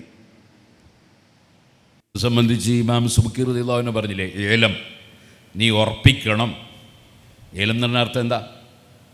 ഉറപ്പിക്കണം. അൽ ഇൽമു അൽ ഇത്തിഖാദുൽ ജാസിമുൽ മുതാബിഖു ലിൽ വാഖി, അതാണല്ലോ ഏലം എന്ന് പറഞ്ഞാൽ. ഇൽമണം എന്ന് പറഞ്ഞാൽ ഉറപ്പിക്കണം, ലന്നണം എന്നല്ല. അപ്പോൾ ഉറപ്പിക്കണം. അന്നഹു, നിശ്ചയമായും, യജൂസു വയസ്സുനു തവസ്സുലു വൽ ഇസ്തിഗാസത്തു വതശഫ്ഫുഉ ബിൻ നബി സല്ലല്ലാഹു അലൈഹി വസല്ലം, നബി സല്ലല്ലാഹു അലൈഹി വസല്ലം തങ്ങളെ തവസ്സുലാക്കൽ. തവസ്സുലാക്കുക എന്ന് പറഞ്ഞാൽ വളരെ സിമ്പിളല്ലേ അത് വിഷയം. ഒരാൾ കഅബയെ തവസ്സുലാക്കുന്നു എന്ന് പറഞ്ഞതിൻ്റെ അർത്ഥം എന്താ? കഅബയുടെ ബഹുമാനം കണക്കിലെടുത്ത് കഅബനെ സ്നേഹിക്കുകയും ബഹുമാനിക്കുകയും ചെയ്യുന്ന എൻ്റെ ദോഷം പൊറുക്കണേ എന്ന് പറയാം. ഹജ്ജിനൊന്നൂറിൽ അങ്ങനെ തന്നെ പറയാം, അതിൽ കഅബത്തിൻ്റെ ഇത് പോകുന്നത് തന്നെ. അപ്പോൾ കഅബയെ തവസ്സുലാക്കുക, നബിയെ തവസ്സുലാക്കാൻ. കഅബേനെക്കാണ് ബഹുമാനമുള്ള ആളാണ് നബി സല്ലല്ലാഹു അലൈഹി വസല്ലം. ഒരു മുസ്ലിം പണ്ഡിതന് തർക്കമില്ലല്ലോ. അപ്പോൾ നബി സല്ലല്ലാഹു തങ്ങളുടെ ബഹുമാനം കണക്കിലെടുത്ത് എൻ്റെ ദോഷം പൊറുക്കണേ എന്ന് പറയാം, ഉദാഹരണത്തിന് തവസ്സുൽ. അതേപോലെ അന്നഹു യജൂസു വയസ്സുനു തവസ്സുലു വൽ ഇസ്തിഗാസത്തു.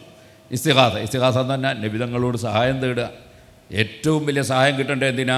ദോഷം പുറത്തു കിട്ടാൻ വേണ്ടിയിട്ട്. നല്ലൊരുത്തം സ്വർഗ്ഗത്ത് കിടക്കുക. അപ്പോൾ അത് ഖുർആൻ തന്നെ പറയുകയാണെന്ത്? അതാ വലു അന്നഹും ഇളലമു അൻഫുസഹും ജാവു, തെറ്റ് ചെയ്തവൻ നബിയെ തങ്ങളെടുക്കൽ വരട്ടെ. തെറ്റ് ചെയ്തവൻ റസൂലുള്ളാഹിൻ്റെ അടുത്ത് വരുന്നത്, തെറ്റ് കൊടുക്കുന്ന ആളല്ലേ. പക്ഷെ അള്ള പറയാണ്, അള്ള ഒരു തീരുമാനം എടുത്താൽ പിന്നെ നമുക്ക് അതിൻ്റെ അപ്പുറം ഇപ്പുറം എന്ന് പറയാൻ പറ്റുമോ? അത് പറയാൻ പറ്റില്ലല്ലോ. അള്ളാൻ്റെ തീരുമാനം അംഗീകരിക്കാത്ത മൂമിനാവോ? അമ്മാക്കാനലി മോമിനിൻ അല്ല മോമിനത്തിൻ ഇതാ ഖദല്ലാഹു റസൂലു അമ്രൻ അയ്യക്കൂന ലഹുൽ ഖൈറത്തു മിൻ അംരിഹിം. അങ്ങനല്ലേ, ഒരു ചോയ്സും ഇല്ലല്ലോ. പിന്നെ അള്ള പറയാണ് ജാവൂ തങ്ങളെടുത്ത് വരട്ടെ, തങ്ങളെടുക്കൽ വരട്ടെ. അപ്പോൾ പിന്നെ റസൂലുള്ളാഹി സ്വല്ലല്ലാഹു തങ്ങളെടുത്ത് ചെല്ലണമെന്നായി. ജാവൂ ഫസ്തഗ്ഫിറുല്ലാ. ജാവൂക്ക എന്ന് പറഞ്ഞ സ്ഥലത്ത് വഫാത്തിന് മുമ്പ് വരട്ടെ എന്നില്ല, ശേഷം വരട്ടെ എന്നില്ല. അതുകൊണ്ട് എപ്പോഴും അത് ബാധകമാണ്. ജാവൂക്ക് തങ്ങളെടുത്ത് വരട്ടെ. എന്നിട്ടോ ഫസ്തഗ്ഫിറുല്ലാ, തങ്ങളെടുക്കൽ വന്നിട്ട് അള്ളാഹിനോട് മാപ്പ് ചോദിക്കട്ടെ. അതെന്തേ? അള്ളാഹു തആല സ്ഥലകാലാതീതനല്ലേ. എന്നാൽ അള്ളാഹിൻ്റെ ഒരു തീരുമാനമാണ്. റസൂലുള്ളാഹിൻ്റെ എൻ്റെ ഹബീബ് എൻ്റെ റസൂലിൻ്റെ അടുത്ത് വരട്ടെ എന്നിട്ട് പറയട്ടെ ജാവൂ ഫസ്തഗ്ഫിറുല്ലാ, എന്നിട്ട് അവിടുന്ന് അള്ളാഹിനോട് മാപ്പ് ചോദിക്കട്ടെ. പിന്നെയോ, പിന്നെ ജാവൂക്ക് എന്ന് പറഞ്ഞതിന് അത് മാത്രമാണോ അർത്ഥം? അല്ല. എനിക്ക് സുഖമല്ല ഉസ്താദേ, എന്നാൽ പിന്നെ നീ ഒരു ഡോക്ടറെ സമീപിക്കണം, ഡോക്ടറെ അടുത്ത് പോയിക്കോട്ടെ എന്ന് പറഞ്ഞതിൻ്റെ അർത്ഥം എന്താ? ഡോക്ടറെ അടുത്ത് പോയിട്ട് ഇങ്ങനെ നോക്കി ഇങ്ങ് പറഞ്ഞോന്നാ? അവിടെ ചെന്നിട്ട് ഡോക്ടറോട് പറയണ്ടേ എനിക്കിങ്ങനെ സുഖമില്ല എന്ന് പറയണ്ടേ? അതാണ് അതിൻ്റെ ആയത്തിൻ്റെ തഫ്സീറിൽ ഇബ്നു കസീർ പറഞ്ഞു, വയസ്അലുഹു അൻ യസ്തഗ്ഫിറ ലഹും, ദോഷം പുറത്തു കിട്ടാൻ വേണ്ടി അള്ളാഹിനോട് റെക്കമെൻഡ് ചെയ്യാൻ നബി തങ്ങളോട് ആവശ്യപ്പെടുകയും ചെയ്യട്ടെ. അപ്പോൾ എന്തായി? നബി തങ്ങളോട് തേടലായി. അതെ, എനിക്ക് വേണ്ടി നബിയെ തങ്ങൾ റെക്കമെൻഡ് ചോദിക്കണേ എന്ന് തേടലായി. അങ്ങനെ റെക്കമെൻഡ് ചോദിക്കുകയും ചെയ്യട്ടെ. എന്നിട്ട് വസ്തഗ്ഫറ ലഹുമുർ റസൂൽ, അള്ളാഹുവിൻ്റെ റസൂൽ സല്ലല്ലാഹു അലൈഹി വസല്ലം അള്ളാഹുവിനോട് അവർക്ക് വേണ്ടി റെക്കമെൻഡ് നടത്തുകയും ചെയ്യട്ടെ. അങ്ങനെ വന്നാൽ വജദുല്ലാഹ തവ്വാബർ റഹീമ, അള്ളാഹു തആല ദോഷം പുറത്തു കൊടുക്കുന്നതിനായി എത്തിക്കാൻ കഴിയും. ഈ ആയത്താണ് ഇമാം മാലിക് റളിയല്ലാഹു അൻഹു അബൂ ജഅഫറിൽ മൻസൂർ എന്ന ഗവർണർക്ക് ഓതിക്കൊടുക്കുന്നത്. എന്തിന്? ബലിസ്തഖ്ബിൽഹു വസ്തശ്ഫീ ബിഹി, നബി തങ്ങളോട് ശഫായത്ത് തേടൂ എന്നുണ്ട് അതിന് തെളിവ് പറയുന്ന ഈ ആയത്താണ്. അപ്പോൾ പരിശുദ്ധ ഖുർആനിലെ ആയത്ത് കൊണ്ട് തെളിയാണ് നബി തങ്ങളോട് ശഫായത്ത് തേടണം. അത് മാലിക് ഇമാമിനെ പോലത്തെ സലഫിൽപ്പെട്ട ഇമാമിങ്ങൾ വിശദീകരിക്കുകയാണ്. അത് എല്ലാവരും അംഗീകരിക്കുകയാണ്, ലോകം മുഴുക്കെ ചെയ്തുകൊണ്ടിരിക്കുകയാണ്. മദീനയിൽ പോലും നബി തങ്ങളുടെ മുഖത്തേക്ക് നോക്കി സലാം പറയുമ്പോൾ ചുമരിൻ്റെ മേലെ നബി തങ്ങളോട് ശഫായത്ത് തേടുന്ന പദ്യം എഴുതി വെച്ചത് ഇപ്പോഴും കാണുകയാണ്. അപ്പോൾ ലോക മുസ്ലിങ്ങൾ മുഴുവനും അത് അംഗീകരിക്കുകയാണ്. അപ്പോൾ അതിനെ സംബന്ധിച്ച് ഇനി എന്താ സംശയം വേണ്ടത്? ഇലമ്മനഹു യജൂസു യഹ്സനു തവസ്സുലു വൽ ഇസ്തിഗാസത്തു വതശഫു, നബി തങ്ങളോട് ശഫായത്ത് തേടുക, നബി തങ്ങളെ ശഫായത്തിന് വേണ്ടി പറയുക ബിൻ നബി സല്ലല്ലാഹു അലൈഹി വസല്ലം. എന്നിട്ട് മഹാനവറുകൾ ഇമാം സുബ്കി റളിയല്ലാഹു വജവാസുഹു വജവാസുഹു വസ്നുഹു മിനൽ ഉമൂരിൽ മഅലൂമത്തി ലികുല്ലി ദീനിൻ അൽ മഅറൂഫത്തി മിൻ ഫിൽ അംബിയാഇ വൽ മുർസലീൻ, എല്ലാ അമ്പിയാക്കളും മുർസലീങ്ങളും അതുപോലെ എല്ലാ മഹാന്മാർ ചെയ്തു വന്ന ഒരു തർക്കത്തിനും അവകാശമില്ലാത്ത വിഷയമാണ് എന്ന് ഇമാം സുബ്കി റളിയല്ലാഹു അൻഹു പറയാണ്. അപ്പോൾ ഇത് ഉറപ്പിക്കണം നമ്മൾ. അതേസമയത്ത് അതിന് വിരുദ്ധമായ ചില വാചകങ്ങൾ ഇബ്നു തൈമിയ എന്ന പണ്ഡിതനിൽ നിന്ന് വന്നു എന്നാണ് നേരത്തെ നമ്മൾ ഇബ്നു ഹജർ അസ്ഖലാനി റളിയല്ലാഹു അൻഹുവിൻ്റെ വാചകത്തിൽ നിന്ന് കേട്ടത്. അത് ഇമാം സുബ്കിയും അവിടെ ഉണർത്തുന്നുണ്ട്. അതിനെപ്പറ്റി ഇമാം സുബ്കി പറയാണ് വബ്തദഅ മാലം യസ്ബിഖുഹു, അതെ, അദ്ദേഹത്തിന് മുമ്പ് ആരും പറയാത്തൊരു പുതിയ ആശയം അദ്ദേഹം പറഞ്ഞു എന്ന് അവിടെ ഇമാം സുബ്കി റളിയല്ലാഹു അൻഹു പറയാൻ. ഇമാം സുബ്കി അദ്ദേഹത്തിൻ്റെ കാരക്കാരനാണ്, ആ കാലഘട്ടത്തിലുള്ള പണ്ഡിതനാണ്. അദ്ദേഹം അത് ഉണർത്തുകയാണ്. അതുകൊണ്ടാണ് മസാലിക്കുൽ അൻസാർ എന്നൊരു കിതാബുണ്ട്, അത് അവരുടെ കാലഘട്ടത്തിൽ തന്നെ ഉള്ള ഒരു പണ്ഡിതൻ എഴുതിയതാണ്. അതിൽ ഇബ്നു തൈമിയെ വല്ലാതെ പുകഴ്ത്തുന്നുണ്ട്. പക്ഷേ അതിൽ തന്നെ ഇമാം സുബ്കിയെ അതിനേക്കാളും പുകഴ്ത്തുന്നുണ്ട്. പുകഴ്ത്തിയിട്ട് അവിടെ പറയുന്നത് ഇമാം സുബ്കി എങ്ങാനും ഇല്ലെങ്കിൽ റസൂലുള്ളാഹിൻ്റെ മദീന എന്നെ കാലിയായി പോകുമായിരുന്നു. ഇമാം സുബ്കി ഉള്ളത് കൊണ്ടാണ് റസൂലുള്ളാഹിനെ കാണാൻ വേണ്ടിയിട്ട് ആൾക്കാർ അങ്ങോട്ട് പോകുന്നത്. അതേ കിതാബ് പറയുന്നുണ്ട്. അയാളൊന്നും ഒരിക്കലും എന്തല്ല, ഇബ്നു തൈമിയുടെ വിരോധിയല്ല, പക്ഷപാതിയല്ല. അങ്ങനെയുണ്ട് ചിലർ. അതെ, സുബ്കിക്ക് പക്ഷപാതമായിരുന്നു, ഇബ്നു ഹജറിന് പക്ഷപാതമായിരുന്നു, അതുകൊണ്ട് അങ്ങനെ പറഞ്ഞാൽ അങ്ങനെയൊന്നുമില്ല. പക്ഷപാതൻ്റെ പിന്നെ ഇത്രയും പുകഴ്ത്തിയിട്ട് മസാലിക്കുൽ അൻസാറിൽ പറയുമോ? അദ്ദേഹമാ പറയുന്നത് സുബ്കി ഇമാം ഇല്ലായിരുന്നുവെങ്കിൽ, അതെ, ഇബ്നു തൈമിയക്ക് സംഭവിച്ച അബദ്ധം ചൂണ്ടിക്കാണിച്ച് ഇമാം സുബ്കി എഴുതിയിട്ടില്ലായിരുന്നുവെങ്കിൽ മദീന ശരീഫിൻ്റെ കാലിയായി പോകുമായിരുന്നു എന്ന് പറയുന്നുണ്ട്. അപ്പോൾ അതൊന്നും ആരും ഇബ്നു തൈമിയെ സംബന്ധിച്ച് മുൻഗാമികളായ ഇമാമിങ്ങൾ ആരും അവർ പക്ഷപാതിത്വപരമായിട്ടൊന്നും പറഞ്ഞിട്ടില്ല. ഒരു മനുഷ്യന് അബദ്ധം പറ്റാം, അദ്ദേഹത്തിന് പല അബദ്ധങ്ങളും പറ്റിയിട്ടുണ്ട് എന്നാണ് ഇമാമിങ്ങൾ പറഞ്ഞത്. അതിൽപ്പെട്ട ഒരബദ്ധമായിരിക്കാം ആ സംഭവിച്ചത്. നബി സല്ലല്ലാഹു അലൈഹി വസല്ലം നിങ്ങളെ വിളിച്ച് ഇസ്തിഗാസ ചെയ്യാൻ പാടില്ല എന്ന് പറഞ്ഞത് ഒരു അബദ്ധമായിരിക്കും. നമ്മൾ അബദ്ധത്തെയല്ലല്ലോ പിന്തുടരേണ്ടത്, സുബദ്ധത്തെയല്ലേ പിന്തുടരേണ്ടത്. അതുകൊണ്ട് അബദ്ധത്തെ ന്യായീകരിക്കാൻ വേണ്ടി ഇബ്നു തൈമിയ വലിയ ആളാകുന്നു, വലിയ വിവരമുള്ള ആളാകുന്നു എന്ന് പറയുന്നതിന് യാതൊരു അർത്ഥവും ഇല്ല. എത്ര വലിയ ഏത് ആനയും ചിലപ്പോൾ അടിതെറ്റിയാൽ ആനയും എന്താവുന്നേനു വീഴും എന്നാണ് മനസ്സിലായത്. ആനയല്ലേ എന്നുണ്ട് കാര്യം ഉണ്ടാവില്ല. ഇവിടെ ഉദ്ധരിച്ചത് മസാലിക്കുൽ അബ്സാർ ഫി മമാലിക്കുൽ അംസാർ എന്ന കിതാബായിരിക്കും അല്ലേ? എൻ്റെ വണ്ടിയിലുണ്ട് ആ സാധനം, ഞാൻ ഇങ്ങോട്ട് എടുത്തില്ല എന്നേ. അപ്പോൾ പണ്ഡിതന്മാരെക്കുറിച്ച് നമ്മൾ സമീപിക്കേണ്ട ഒരു രീതിയും വിഷയങ്ങളെ സമീപിക്കേണ്ട ഒരു രീതിയുമാണ് ഉസ്താദ് പറഞ്ഞത്. അതിൽ പ്രധാനമായും ആശയരംഗത്ത് വരുന്ന ഒരു വേർതിരിവാണ് ഇസ്തിഗാസയും തവസ്സുലും. എന്തുകൊണ്ടായിരിക്കും മുസ്ലിം ലോകത്തെ ആക്രമിക്കാൻ, ആശയപരമായി ആക്രമിക്കാൻ ശ്രമിക്കുന്നൊരു ടീം ഈ ഒരു ഇസ്തിഗാസയെ മുന്നിൽ വെച്ചുകൊണ്ട് നേരിട്ടത് എന്നൊരു ചരിത്ര പശ്ചാത്തലമോ അല്ലെങ്കിൽ ഒരു ആശയ പശ്ചാത്തലമോ? അത് നബി സല്ലല്ലാഹു അലൈഹി വസല്ലം തങ്ങളുടെ സഹാബത്തിൻ്റെ കാലഘട്ടത്തിൽ തന്നെ പുതിയ ആശയങ്ങൾ ഉടലെടുത്തിട്ടുണ്ട്. അതിന് നേതൃത്വം കൊടുത്ത 2-3 ടീമുകളുണ്ട്. അതിൽ ഒരു ടീമാണ് റാഫിളത്ത്, വേറൊരു ടീമാണ് ഖവാരിജി, വേറൊരു ടീമാണ് മുഅ്തസിലത്ത്. റാഫിളത്തിൻ്റെ വാദമാണ് ഇപ്പോൾ പലരും പറയുന്ന പുതിയ വാദങ്ങൾ. എന്ന് പറഞ്ഞാൽ അള്ളാഹുവിന് അവയവങ്ങളുണ്ട് എന്ന വാദം. അത് റാഫിളത്ത് വാദിച്ചതാണ് എന്ന് മഖാലാത്തുൽ ഇസ്ലാമീൻ എന്ന ഗ്രന്ഥത്തിൽ ഇമാം അശ്ശരി പറയുന്നുണ്ട്. അതേപോലെ അള്ളാഹുവിന് ജഡം ഉണ്ട് എന്ന വാദം അത് റാഫിളത്തിൻ്റെ വാദമാണ്. അതേപോലെ തറാവീഹ് നിസ്കാരം ഉമർ ഇബ്നുൽ ഖത്താബ് ഇസ്ലാമിൽ കടത്തിക്കൂട്ടിയ ഒരു പുതിയ സംഗതിയാണ് എന്ന് റാഫിളത്തിൻ്റെ വാദമാണ്. ഇമാം സർഖസി അതേ കിതാബുൽ മബ്സൂത്തിൽ പറയുന്നുണ്ട്. അതേപോലെ മാസം നോക്കുകയല്ല വേണ്ടിയ കണക്കൂട്ടിയിട്ട് നോക്കിയിട്ടാണ് തീരുമാനിക്കേണ്ടത്, അതും റാഫിളത്തിൻ്റെ വാദമാണ്.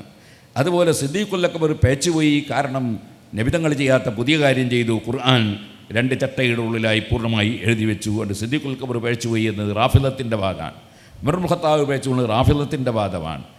ആ റാഫിളത്ത് വാദിച്ച വാദങ്ങൾ പലതും പിൽക്കാലത്ത് പലരും ഇവിടെ പ്രചരിപ്പിക്കാൻ ശ്രമിച്ചു. ആ റാഫിളത്തിൻ്റെ വാദങ്ങളിൽപ്പെട്ട ഒന്നാണ് അലി ഇബ്നു അബീ താലിബിന് അമിതമായ സ്ഥാനം കൊടുക്കുക എന്നത്.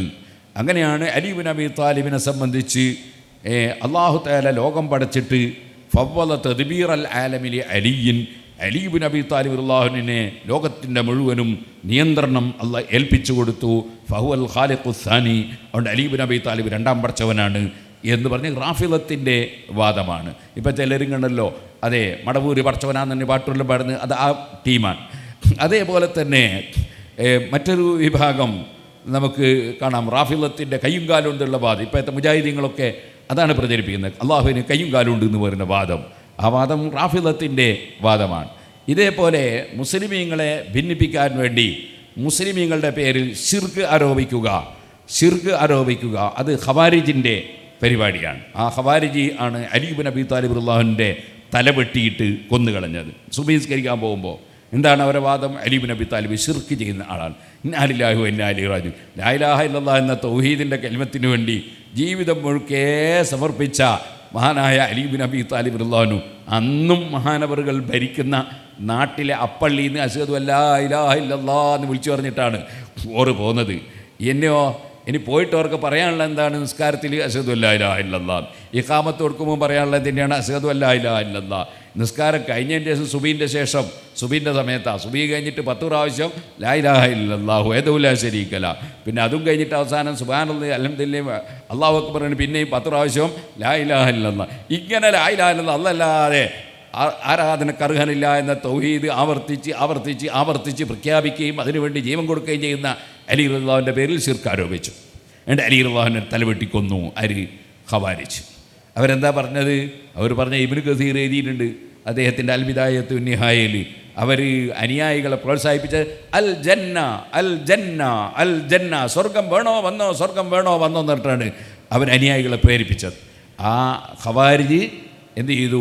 മുഖ്യധാര മുസ്ലിമീങ്ങളെ ശിർക്ക് ചെയ്തവരായി ചിത്രീകരിച്ചു. ആ ഖവാരിജിൻ്റെ വഴി പിന്തുടർന്നവരാണ് ഇന്നത്തെ മുജാഹിദും ജമാഅത്ത് ഇസ്ലാമിയും ഒക്കെ.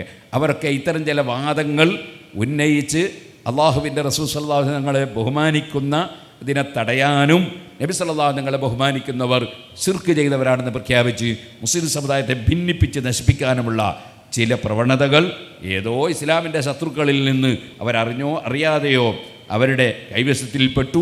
അവർ മുഖ്യധാര മുസ്ലിമീങ്ങളെ ശിർക്ക് ചെയ്ത മുശ്രിക്കുകളായി ചിത്രീകരിച്ചു കൊണ്ടിരിക്കുകയാണ്. അതാണ് ഇമാം സാവിയും മറ്റൊക്കെ അവരുടെ കിതാബുകൾ രേഖപ്പെടുത്തിയിട്ടുള്ളത്. അതിലൊന്നും മുസ്ലിമീങ്ങൾ പെട്ടുപോകാൻ പാടില്ല. മുസ്ലിമീങ്ങൾ സുന്നത്ത് ജമാഅത്തിൽ തന്നെ അടിയുറച്ച് മുന്നോട്ട് പോകണം. അപ്പോൾ എന്തുകൊണ്ടായിരിക്കും നബി സല്ലല്ലാഹു അലൈഹി വസല്ലം തങ്ങളെ ഇസ്തിഗാസ ചെയ്യുന്നത് ഒരു മൈൽ സ്റ്റോണായി അല്ലെങ്കിൽ ഒരു വേർതിരിവായി ലോകത്ത് അടയാളപ്പെട്ടത് എന്നതിൻ്റെ ഒരു അടിസ്ഥാനം ഉസ്താദ് അവറുകൾ പറഞ്ഞു. ഇപ്പം ഇന്ന് നിലനിൽക്കുന്ന മുഴുവൻ ബിദ്അത്തുകാർക്കും ഈ മുഅ്തസിലത്ത്, റവാഫിള്, ദഹരിയത്ത് തുടങ്ങിയുള്ള വാദങ്ങളോട് ഒരു അടിസ്ഥാന വേര് ബന്ധമുണ്ട് എന്നാണല്ലോ പറഞ്ഞത് അല്ലേ? അതെ, യാതൊരു സംശയമില്ല. ഉദാഹരണത്തിന് ഔലിയാക്കളെ കറാമത്തിനെ നിഷേധിക്കുന്നു, അത് മുഅ്തസിലത്തിൻ്റെ വാദമാണ്. സമഖ്ശരിയുടെ തഫ്സീറിൽ അദ്ദേഹം ഫലാ യുദ്ഹിറു അലാ ഗൈബിഹി അഹദൻ ഇല്ലാ മൻ ഇർത്തളാ മിർ റസൂൽ എന്ന ആയത്ത് ഉദ്ധരിച്ചു. ഔലിയാക്കൾക്ക് മറഞ്ഞ കാര്യം അറിയൂല എന്നതിന് അദ്ദേഹം ഉദ്ധരിച്ചു.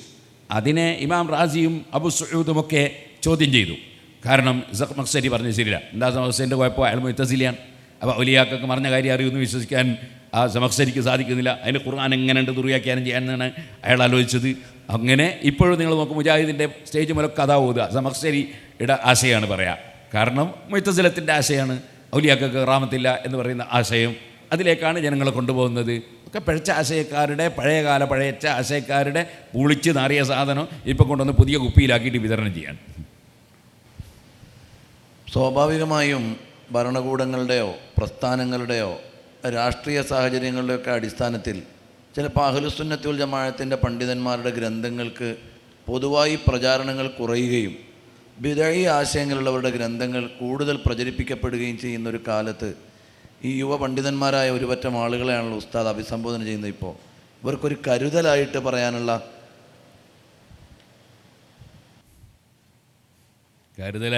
ഞാൻ ആദ്യം പറഞ്ഞല്ലോ, നമ്മളെ അസാധ്യതത്ത് നമ്മളെ പഠിപ്പിച്ചാൽ ഒരു ഇഞ്ച് നീങ്ങരുത്, അവിടെ ഉറച്ചു നിന്നോളണം, അല്ലെങ്കിൽ അബദ്ധം പറ്റും, ഉറപ്പാണ്. നമ്മൾ ഇമാമിനെ പിന്തുടർന്നാൽ, നിസ്കരിക്കുന്ന സമയത്ത് ഇമാമിനെ പിന്തുടർന്നാൽ പിന്നെ ഈ ഇമാമ് പോലെ നമ്മൾ ബസ് കയറിയിട്ട് ഓടാൻ പാടില്ല. അതുപോലെ ഇമാമിനെ പിന്തുടർന്നിട്ട് വേഗം റുക്കുവെച്ച് ചെയ്ത് സുജൂദ് ചെയ്ത് സലാം വിട്ടാന്ന് വിചാരിക്കരുത്. എന്തായാലും ഇമാമ് സലാം വിട്ടുന്നവരെ കാത്തുക്കേണ്ടി വരും. ഇതുപോലെ ഉസ്താദുമാർക്ക് തിരിഞ്ഞിട്ടില്ല എന്നൊരു തോന്നലുണ്ടായിരുന്നു. അതിന് പേര് കിബിർ എന്നാണ്. കിബിർ സംഭവിച്ചാൽ മനുഷ്യന് പിഴക്കവും. ഇമാം ദഹബി തന്നെ ഒരു സ്ഥലത്ത് പറയുന്നുണ്ട്, കിബിർ സംഭവിക്കല്ലേ, കിബിർ സംഭവിച്ചാൽ ഭാര്യ അപകടത്തിൽ പെടും എന്ന് പറഞ്ഞിട്ട് ദഹബി ഇബ്നു തൈമിയനെ വളരെ പുകഴ്ത്തിയൊക്കെ ചില സ്ഥലങ്ങളിൽ പറഞ്ഞ ആളാണ് ഇമാം ദഹബി. പക്ഷെ ആ ഇമാം ദഹബി തന്നെ ഒരു സ്ഥലത്ത് പറയുന്നുണ്ട്, അതെ നീ കാണുന്നില്ലേ ഇബ്നു തൈമിയ എത്ര വലിയ പണ്ഡിതനാണ്, അദ്ദേഹത്തിന് ചെറിയ അങ്ങനെ ഒരു ധാരണ വന്നതുകൊണ്ടാണ് അദ്ദേഹം അങ്ങനെയൊക്കെ സംഭവിച്ചു പോയത് എന്ന് ഇമാം ദഹബി ഒരു സ്ഥലത്ത്. വല്ലാഹി മാ റമഖത്ത് ഐനി ഔസഅ ഇൽമൻ വലാ അഖ്വാ ദകാഅൻ മിൻ റജുലിൻ യുഖാലു ലഹു ഇബ്നു തൈമിയ മഅ الزهد في المأكل والملبس والنساء ومع القيام في الحق والجهاد بكل ممكن وقد تعبت في وزنه وفتشته حتى مللت في سنين متطاولة فما وجدت أخوه بين أهل مصر والشام وما مقتته نفوسهم واصدروا به وكذبوه وكفروه إلا لكبر ولعجب ولفرط الغرام في رياسة المشايخة والازدراء بالكبار. അദ്ദേഹത്തിനെ പോലത്തെ ഒരു പണ്ഡിതനെ ഒട്ടാകെ തെരഞ്ഞിട്ട് ഞാൻ കണ്ടിട്ടില്ല. അദ്ദേഹത്തിന് പറ്റിയതെന്താണ്? അതാണ് അദ്ദേഹം പറഞ്ഞത്.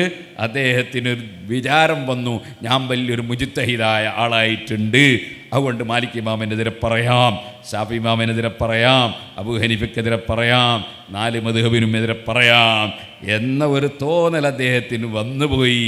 അതേപോലെ അദ്ദേഹത്തിന് വലിയ ഇസ്തിറായ് ബിൽ കിബാർ, വലിയ വലിയ വലിയ ആൾക്കാരെ, അതേ ഗസാലി ഇമാമിനെ, ഇമാമുൽ ഹറമൈനിയെ, അദ്ദേഹത്തിൻ്റെ പല ഗ്രന്ഥങ്ങളും നമുക്ക് കാണാൻ പറ്റും, അബുൽ ഹസൻ ഷാദിലി തങ്ങളെ, അങ്ങനെ തുടങ്ങിയിട്ട് വലിയ വലിയ ആൾക്കാരൊക്കെ വളരെ നിന്ദിച്ച് സംസാരിക്കുന്ന നിലക്കുള്ള ഒരു വെൽപ്പത്തരം അദ്ദേഹത്തിൻ്റെ മനസ്സിൽ വന്നുകൊണ്ടാണ് അദ്ദേഹത്തിന് സംഭവിച്ചത് എന്ന് ഹാഫിദ് ദഹബി അദ്ദേഹത്തിൻ്റെ ബയാനു സഖലിൽ ഇൽമി വത്തലബ് എന്ന ഗ്രന്ഥത്തിൽ രേഖപ്പെടുത്തിയതായി കാണാം. അപ്പോൾ അത് നമുക്കും അതേപോലത്തെ ഒരു സംഭവം പിടികൂടാതിരിക്കാനാണ് ദഹബി അങ്ങനെ ഉപദേശിച്ചത്. നമുക്കൊന്നും എന്ത് വരരുത്, നമുക്ക് നമ്മുടെ ഉസ്താദ്മാരെ കാണാൻ മനസ്സിലായി, പഴയ ആലിമീങ്ങളെ കാണാൻ മനസ്സിലായി, അങ്ങനെ ഒരു തോന്നൽ വന്നാൽ അവിടെ മറിഞ്ഞു വീഴും. അങ്ങനെയാണ് എല്ലാ പിഴച്ചു പോയവരും മറിഞ്ഞു വീണുപോയത്. അഖീദയുടെ ഗ്രന്ഥങ്ങൾ പാരായണം ചെയ്യുമ്പോൾ പ്രത്യേകിച്ചും അടിസ്ഥാനപരമായ വിഷയം അതാണല്ലോ. അതിൽ ശ്രദ്ധിക്കാനുള്ളൊരു ഏറ്റവും വലിയൊരു ഉസൂല്. കാരണം ഇന്ന് വ്യാപകമായി കുട്ടികൾ ചിലപ്പോൾ ഏത് വായിക്കണം, എങ്ങനെ വായിക്കണം എന്ന ഇസ്തിലാഹാത്തുകൾക്ക് മുമ്പേ തന്നെ ചിലപ്പോൾ അഖീദയുടെ ഗ്രന്ഥങ്ങളും മറ്റും വായിച്ചെന്ന് വരും. അപ്പോൾ അഖീദയുടെ ഗ്രന്ഥങ്ങൾ ആധികാരികമായി സ്വീകരിക്കാനും അല്ലെങ്കിൽ അത് വായിക്കുമ്പോഴുള്ളൊരു മുൻകരുതൽ നമ്മുടെ മൻഹജ് ദിറാസി അനുസരിച്ച് ഒന്ന് പറഞ്ഞു കൊടുത്താൽ. നമ്മൾ ആദ്യം വേണ്ട മദ്രസയിലെ പാഠപുസ്തകം 2ാം ക്ലാസ്സിനും 3ാം ക്ലാസ്സിനൊക്കെ പഠിച്ചപ്പോൾ ശരിക്കും പാടായിട്ടില്ല. അതൊന്ന് എല്ലാവരും എടുത്തു നോക്കിയിട്ട് നല്ലോണം ഒന്ന് മനസ്സിലാക്കുക. അത് മനസ്സിലാക്കാത്തതുകൊണ്ട് ഈ വ്യാജത്വരീകത്തുകാരും ഈ പുത്തൻവാദികളൊക്കെ വരുന്നത് മദ്രസയിൽ നിന്ന് മര്യാദയ്ക്ക് പാടാക്കാത്തതുകൊണ്ടാണ്. അന്ന് വെറും പരീക്ഷയ്ക്ക് എഴുതി മാർക്ക് കിട്ടണമെന്ന് വിചാരിച്ചിട്ട് അന്ന് തൽക്കാലം തടിയെടുത്തതാണ്. അത് മാറ്റണം. നമ്മൾ മദ്രസയിൽ നിന്ന് പഠിച്ച അഖീദൻ്റെ പുസ്തകങ്ങളൊക്കെ നല്ലോണം ഒന്ന് നോക്കി പഠിക്കണം. പിന്നെ ഇമാം മമ്പർ ഞങ്ങൾ പറഞ്ഞില്ലേ, നഫായിസുദ്ദുറരി, കിതാബുൽ അദ്കിയ, ജൗഹറത്തു തൗഹീദ്, റിസ്ഖുൽ അസ്ഫിയ, ആ 3 കിതാബും നന്നായിട്ട് മുത്തഅല്ലിമീങ്ങൾ പഠിക്കണം. അതിന് ധാരാളം ശറഹുകളുണ്ട്. നമ്മുടെ തുഹ്ഫത്തുൽ മുരീദ്, അതുപോലെ തന്നെ ഇത്ഹാഫുൽ മുരീദ്, അങ്ങനെ ജൗഹറത്തു തൗഹീദിന് ഒരുപാട് ശറഹുണ്ട്. ആ ശറഹുകളൊക്കെ നന്നായിട്ട് മുത്തഅല്ലിമീങ്ങൾ നന്നായിട്ട് മുതാലയ ചെയ്ത് പഠിക്കണം. അങ്ങനെ പഠിച്ചാൽ നമ്മുടെ അഖീദക്ക് കുഴപ്പം വരില്ല. അല്ലെങ്കിൽ എന്തെങ്കിലും അവിടെ ഇവിടെയും കാണുമ്പോൾ ഏതാ ശരിയെന്ന് നമുക്ക് ആദ്യം ശരിക്കും പഠിച്ചിട്ടില്ലല്ലോ, നമ്മൾ വേണ്ട പോലെ ശരി മനസ്സിലാക്കിയിട്ടില്ലല്ലോ. അപ്പോൾ അവിടം വരും. ശറഹുൽ അഖായിദ് നന്നായിട്ട് വലിയ കുട്ടികൾ നന്നായിട്ട് പഠിക്കലുണ്ടല്ലോ, അത് നന്നായിട്ട് മനസ്സിലാക്കണം. ശറഹുൽ മഖാസിദ് മനസ്സിലാക്കണം. അങ്ങനെ വലിയ വലിയ കിതാബുകൾ നോക്കുന്നവർ വലിയ വലിയ കിതാബ് വേറെ പഠിക്കണം. ഏതായിരുന്നാലും ഈ നമ്മൾ സാധാരണ പഠിച്ചു വന്നിരുന്ന നമ്മളെ കിതാബുകളുടെ ചെറിയ ചെറിയ കിതാബുകൾ, നമ്മളെ പഴയ കാലത്തുള്ള പൊന്നാനി ഉലമാക്കളൊക്കെ പഠിപ്പിച്ച 7 കുത്തുബ് എന്നൊക്കെ പറഞ്ഞ ചില കിതാബുണ്ട്. അതിലുള്ള കുറേ അഖീദൻ്റെ കിതാബുകളുണ്ട്. അതൊക്കെ ശരിക്ക് ഓരോരുത്തരും നന്നായിട്ട് മനസ്സിലാക്കിയാൽ പിഴവിപ്പോയി ചാടൂല. അല്ലെങ്കിൽ ഏതൊരു സ്ഥലത്തും, ഒരു പാടത്ത്, ഒരു വയലിൽ ഒരാളൊരു നല്ല ബിൽഡിംഗ് ഉണ്ടാക്കിയാൽ അതിന് വിള്ളൽ വീഴും. കുറച്ച് ദിവസം കഴിയുമ്പോൾ അത് മറിഞ്ഞങ്ങ് വീണു പോകും. കാരണം ഇതിൻ്റെ അസാസ്, ഇതിൻ്റെ തറ കെട്ടിയത് വെള്ളത്തിലായിപ്പോയി. ഇതിൻ്റെ തറ കെട്ടിയത് നല്ല ഉറച്ച മണ്ണിലായിട്ടില്ല. നിങ്ങൾ കാണുന്നില്ലേ, ഈ പാലമൊക്കെ ഉണ്ടാക്കുമ്പോൾ ഈ എൻജിനീയർമാർ എത്ര താഴോട്ട് കൊണ്ടുപോയിട്ടാണ് അവർ പാറമേലെത്തിച്ചിട്ടാണ് അങ്ങോട്ട് പിന്നെ തുടക്കം കുറിക്കുന്നത്. അതുപോലെ നമ്മൾ അസാസ് മദ്രസയിൽ നിന്ന് പഠിച്ച അഖീദ, ആ അഖീദ ഒന്ന് ശരിക്ക് എല്ലാവരും നല്ലോണം പഠിച്ചു വെക്കണം. അത് പഠിച്ചു വെച്ചാൽ നേരത്തെ ഞാൻ പറഞ്ഞ പോലത്തെ ഒരു സൂക്കേടും ഉണ്ടാവില്ല, ഒരബദ്ധവും ഉണ്ടാവില്ല. പിന്നെ അവിടെ മടവൂര് പടച്ചവനാനുള്ള പാട്ടും ഉണ്ടാവില്ല. അതുപോലെ തന്നെ വൽഖദരി ഖൈരി വശരി മിനല്ലാഹി തആല, അള്ളാഹു തആല മാത്രമാണ് എല്ലാം കൊടുക്കുന്നവനെന്നുള്ള ശരിയായ സുന്നത്ത് ജമാഅത്തിൻ്റെ വിശ്വാസത്തിന് മാറ്റം ഉണ്ടാവില്ല. ഒരാളും കൊടുക്കുന്നവനില്ല. കൊടുക്കുന്നവൻ തരുന്നതിന് അള്ളാഹ് മാത്രമാണ്. നമ്മൾ അമ്പിയാക്കളോട് ഇസ്തിഗാസ ചെയ്യുന്നതും ഔലിയാക്കളോട് ഇസ്തിഗാസ ചെയ്യുന്നതൊക്കെ അള്ളാഹു തആല തരാനുള്ള നിമിത്തം, അതിൻ്റെ കാരണം എന്ന നിലക്കാണ്. കഅബത്തിൻ്റെ അടുത്ത് നമ്മൾ പോയിട്ട് ഹജ്ജ് ചെയ്യുന്നത് കഅബ എന്തോ തരുമെന്ന് വിചാരിച്ചിട്ടില്ല. അവിടെ പോയിട്ട് അങ്ങനെയൊക്കെ ചെയ്താൽ അള്ളാഹ് നമ്മളെ ദോഷം പൂർത്തീരുമെന്ന് വിചാരിച്ചിട്ടാണ്. അതുപോലെ നബിതങ്ങളെ വിളിച്ച് തേടിയാൽ നബിതങ്ങൾ തരുമെന്നല്ല നമ്മളെ വിശ്വാസം. തരുന്നവൻ അള്ളാഹുവാൻ. നബിതങ്ങളൊരു നിമിത്തമാകും എന്ന് വിശ്വസിച്ചുകൊണ്ടാണ്. വിളിക്കലൊരു നിമിത്തമാണ്, നബിതങ്ങൾ പോകലൊരു നിമിത്തമാണ്, റസൂലുള്ളാഹിയുടെ ഒരു സ്വലാത്തിയല്ലൊരു നിമിത്തമാണ്, ഖുർആനോദൽ നിമിത്തമാണ്, സദഖയ്യൽ നിമിത്തമാണ്. അള്ളാഹു നിങ്ങൾ നന്മ കിട്ടാൻ ഒരുപാട് നിമിത്തങ്ങൾ വെച്ചിട്ടുണ്ട്. ബർക്കത്തെടുക്കൽ നിമിത്തമാണ്, കറാമത്ത് നിമിത്തമാണ്, മൗജിദത്ത് നിമിത്തമാണ്. അങ്ങനത്തെ അസ്ബാബുകളുമായി ബന്ധപ്പെടുന്നൊക്കെ അള്ളാഹുവിങ്കിൽ നിന്ന് കിട്ടാനാണ്. അല്ലാതെ കൊടുക്കുന്നവനും തരുന്നില്ല. നമ്മളും കുനൂത്തോതലില്ലേ, അതുപോലെ തന്നെ നമ്മൾ നിസ്കാരത്തിൻ്റെ ദുആഅല്ലേ, അല്ലാഹുമ്മ ലാ മാനിഅ ലിമാ അഅ്തൈത വലാ മുഅ്തിയ ലിമാ മനഅത. നമ്മൾ ഹദ്ദാദോതല്ലേ, ബിസ്മില്ലാഹ് അൽഹംദുലില്ലാഹ് അൽ ഖൈറു വശർറു ബിമശിയത്തില്ലാഹ്. അല്ലാഹു ഉദ്ദേശിക്കാതെ ഇവിടെ ആർക്കും ഒന്നും തരാനും കഴിയില്ല, ഒന്നും ചെയ്യാനും കഴിയില്ല. അതാണ് ഇമാം ഗസാലി ഖവാഇദുൽ അഖായിദിൽ ഹിയൻ്റെ തുടക്കത്തിൽ പറഞ്ഞത്. അതെ, വലബിജ്തമൽ ഇൻസു വൽ ജിന്നു വൽ മലായികത്തു വശയാതീനു അലാ അൻ യുഹർരികു ഫിൽ ആലമി ദർറതൻ ബിദൂനി ഇറാദത്തില്ലാഹി തആല വമശിയതിഹി ലഅജസു അൻ ദാലിക. എല്ലാ അമ്പിയാക്കളും എല്ലാ ഔലിയാക്കളും എല്ലാ മലക്കുകളും എല്ലാ ജിന്നുകളും എല്ലാ ശൈത്താന്മാരും എല്ലാ ഇബ്ലീസും എല്ലാവരും ഒരുമിച്ച് കൂടിയാലും ഈ പ്രപഞ്ചത്തിൽ ഒരണുവിനെ ചലിപ്പിക്കാനോ നിശ്ചലമാക്കാനോ ബിദൂനി ഇറാദത്തില്ലാഹി തആല വമശിയതിഹി, അല്ലാഹു ഉദ്ദേശിക്കാതെ ഒരണുവിനെ ചലിപ്പിക്കാൻ എല്ലാവരും ഒരുമിച്ച് കൂടിയാലും കഴിയൂല. എന്ന്. അതാണ് നമ്മുടെ സുന്നത്തി ജമാഅത്തിൻ്റെ അഖീദ. അതുകൊണ്ട് അള്ളാഹ് ഉദ്ദേശിക്കാതെ ഇവിടെ ഒന്നും നടക്കൂല. അതുകൊണ്ടാണ് ഇമാം ഗസാലി മുദബ്ബിറുൽ ഹാദിസാത്ത്, സർവ്വ സൃഷ്ടികളെയും നിയന്ത്രിക്കുന്നവൻ അള്ളാഹുവാണ് എന്ന് പറഞ്ഞ്. അതിനർത്ഥം നമ്മുടെ കാറ് ഡ്രൈവർ നിയന്ത്രിക്കുന്നില്ല എന്നല്ല, അതുപോലെ പ്ലെയിന് പൈലറ്റ് നിയന്ത്രിക്കാറില്ല എന്നല്ല, അതുപോലെ മലക്കുകൾ മഴയുടെ കാര്യം മീക്കായിൽ അലൈഹിസ്സലാം നിയന്ത്രിക്കുന്നില്ല എന്നല്ല. ചിലപ്പോൾ ചിലരൊക്കെ പറയും ലോകമൊട്ടാകെ നിയന്ത്രിക്കുന്നത് അമേരിക്കയാണ് എന്ന് പറയും. എന്നിട്ട് അമേരിക്ക പീസാസ് നിയന്ത്രിക്കുന്നത്. അപ്പോൾ അതിൻ്റെ അർത്ഥം ലോകമൊട്ടാകെ എന്ന് പറഞ്ഞാൽ തന്നെ അതിൻ്റെ അർത്ഥം ഒട്ടാകെ എന്നല്ല.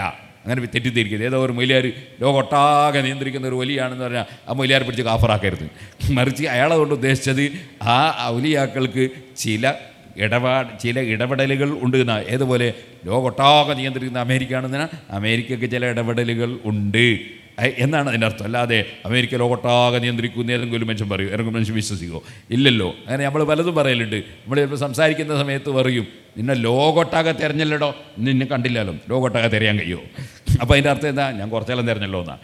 അപ്പോൾ ഈ ബാദുൽ ഉമറിനെ സംബന്ധിച്ച് ചിലപ്പോൾ അങ്ങനെ പറയും. അതിനെ സംബന്ധിച്ചൊന്നും പറയുമ്പോഴേക്ക് പറഞ്ഞവനെ പിടിച്ച് കാഫറാക്കാനൊന്നും പോകരുത്. ആ പറഞ്ഞതിൻ്റെ മേന അങ്ങനെയാണ്. മുജാഹിദിൻ്റെ അൽമനാറിലും മുജാഹിദിൻ്റെ ഖുർആൻ പരിഭാഷയിലൊക്കെ പറയുന്നുണ്ട് ലോകം നിയന്ത്രിക്കുന്നത് മലക്കുകളാണ് എന്ന് പറയുന്നുണ്ട്. ഫൽ മുദബ്ബിറാത്തി അംറ എന്ന ആയത്തിൻ്റെ വിശദീകരണത്തിൽ അവർ പറഞ്ഞു ലോകമൊട്ടാകെ നിയന്ത്രിക്കുന്നത് മലക്കുകളാണ് എന്ന് പറയുന്നുണ്ട്. അതിൻ്റെ അർത്ഥം എന്തല്ല ലോകമൊട്ടാകെ നിയന്ത്രിക്കുക എന്ന അർത്ഥമല്ലത്. മലക്കുകൾ ചില വിഷയങ്ങളിൽ ഇടപെടുന്നുണ്ട് എന്നാണ് അതിൻ്റെ അർത്ഥം. അതുകൊണ്ട് ഞാൻ ഏതോ ഒരു പ്രസംഗത്തിൽ പറഞ്ഞിരുന്നു, മുജാഹിദിനെ വെറുതെ പിടിച്ചിട്ട് നമ്മൾ കാഫറാക്കുമൊന്നുമില്ല, അത് പറഞ്ഞുകൊണ്ട് കാഫറാക്കൂല. പിന്നെ അവരെ കാഫറാകുന്നുണ്ടെങ്കിൽ നമ്മൾ ഉത്തരവാദിയല്ലല്ലോ. നമുക്ക് വേണ്ടി ഇങ്ങനെ ഓരോരുത്തരും പിടിച്ച് കാഫറാക്കാതിരിക്കില്ലല്ലോ. നമ്മൾ കാഫറും ആക്കൂല. പണ്ട് ഇ കെ അബൂബക്കർ മുസ്ലിയാർ പറഞ്ഞ പോലെ കാഫറും അല്ല, മുക്കാഫറും അല്ല, അരഫറും അല്ല, ഒരു ഫിറാണെന്ന് പറയും. അപ്പോൾ അതുപോലെ നമ്മൾക്ക് അങ്ങനെ ഓരോരുത്തർ കാഫറാക്കലൊന്നും നമ്മളെ ഡ്യൂട്ടിയല്ല, നമ്മളതൊന്നും ചെയ്യലുമില്ല. നമ്മളെ സംബന്ധിച്ചിടത്തോളം കാര്യം പറയുക എന്നുള്ളതാണ് നമ്മളെ ആശയം. ഇത് ഞാൻ പറഞ്ഞപ്പോൾ ഒരു ചങ്ങാതി എന്ത് ചെയ്തു, അത് കിളിപ്പാക്കി. ഇത് ആ പേരോട് മാറിയിരിക്കുന്നു, അയാൾ മുജാഹിദ് കാഫറല്ല അക്കൂല എന്ന് പറഞ്ഞിരിക്കുന്നു. അഹ്ലു സുന്നത്തി വൽ ജമാഅത്തിൻ്റെ ആശയം തന്നെ ഇമാം അശ്അരി തങ്ങൾ പറഞ്ഞത് ലാ നുകഫിറു അഹ്ലൽ ഖിബ്ല, കാഫറാക്കുന്ന പരിപാടി നമുക്കില്ല എന്നാണ്. കാഫറാക്കുന്ന പരിപാടി നമുക്കില്ല. പേച്ചാന്ന് പറയും, തെറ്റാന്ന് പറയും, ശരിയാന്ന് പറയും, എത്ര വലിയ പറഞ്ഞാൽ പറയും, ചെറിയ പറഞ്ഞാലും ശരി. ഇതാണ് സുന്നത്തി വൽ ജമാഅത്തിൻ്റെ ആശയം. അതിൽ തന്നെ മുറുകെ പിടിച്ചുകൊണ്ട് നമ്മൾ മുത്തഅല്ലിമുകൾ പഠിക്കുകയും വേണം. പക്ഷേ സമയം നമ്മൾ വെറുതെ അതും ഇതും നോക്കി നേരം പോക്കത് കിതാബ് നല്ലോണം നോക്കി മനസ്സിലാക്കണം. അതാണ് പറയാനുള്ളത്.